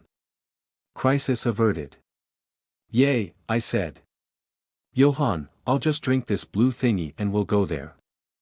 I pressed the skin above my left cheek and pulled my lower eyelid down, revealing the flesh inside. Pale white, I mumbled, examining my reflection on the mirror. The flesh below my eye, streaked with red veins thinner than my hair, gradually turned pink, deepening more and more in color. Is this the correct color or should this be already red? I have no idea why I'm doing this. I just saw this a lot in movies and TV shows. When characters have an illness of some kind or took drugs, they always checked the inside of their eyelids on the mirror. For dramatic effect. Or was there something here that signaled there was something wrong with my body? I bent closer to the mirror. What should I be looking for anyway? Knock, knock, knock. Just call for me if you need any help, she said from the other side of the door. I was inside the restroom of the donut shop. It was a unisex restroom that only allowed one occupant. She wanted to come in with me, but I insisted it was better for her to stay outside and stand guard, pretending to be waiting in line. It has been barely a minute since I went in here, geez. I'm fine, I said. Okay, I'm just here outside. Obviously, I thought, rolling my eyes at my reflection. I was getting jumpy. Normally, I wouldn't get surprised that easily. I looked at the bottle of soap I held. Was it made of glass or plastic? I wasn't sure. It was thick and hard. Rio probably would have a joke for this, a well-made bottle that was definitely not cheap, but a material I could easily rip apart like paper. Literally. But that was before I drank the blue stuff. I squeezed the bottle with one hand. And squeezed some more. And then squeezed with two hands as hard as I could. Did it compress a little or was it just my imagination? This sucks. How weak I've become. Or rather, how weak I was when I was still a normal human. I didn't miss this one bit. My entire body was heavier, sluggish, drained. It was like I was super athletic, then suffered an injury so I couldn't move around much, and my body wasted away after some time. I could just compare how fit I was in high school compared to how I barely did any physical activity in law school. Not that I could tear open soap bottles when I was a teenager. I sighed as I placed the bottle back on the sink. I get it now, I muttered. It wasn't a side effect of the blue stuff that made me jumpy. Weakness. The feeling of vulnerability. This was the first time I had my weak and pathetic normal human body back since I became an Adumbri. I mean, I should feel happy, right? But I'm not. People can be as judgmental of those who became Adumbri, but you'll never know how you'll react if you were in their shoes. Experiencing the power and then being stripped of it, I can sympathize. Haha, sympathize as if I knew how that felt. An approximation of it. I gained a better understanding why people craved power from Adumbri even if they were Adumbri. Because it was awesome. I took out a couple of plastic forks I stowed away in my pocket while we were eating at Cindy's. Not sure if these can wound a normal body, but I tried to stab myself. The teeth of the fork broke off, leaving a reddened skin. I tried with the next fork and was able to scratch myself. Okay, so I'm healing normally too. Let's get this over with. Are you ready? Dean said to me after I exited the restroom. Yes, I am. I pointed the paper bag she was holding. You bought donuts. For you, to make you feel less nervous. Our brain releases dopamine when we eat sweet things. That's thoughtful of you. I took out a donut and chomped on it to show my appreciation.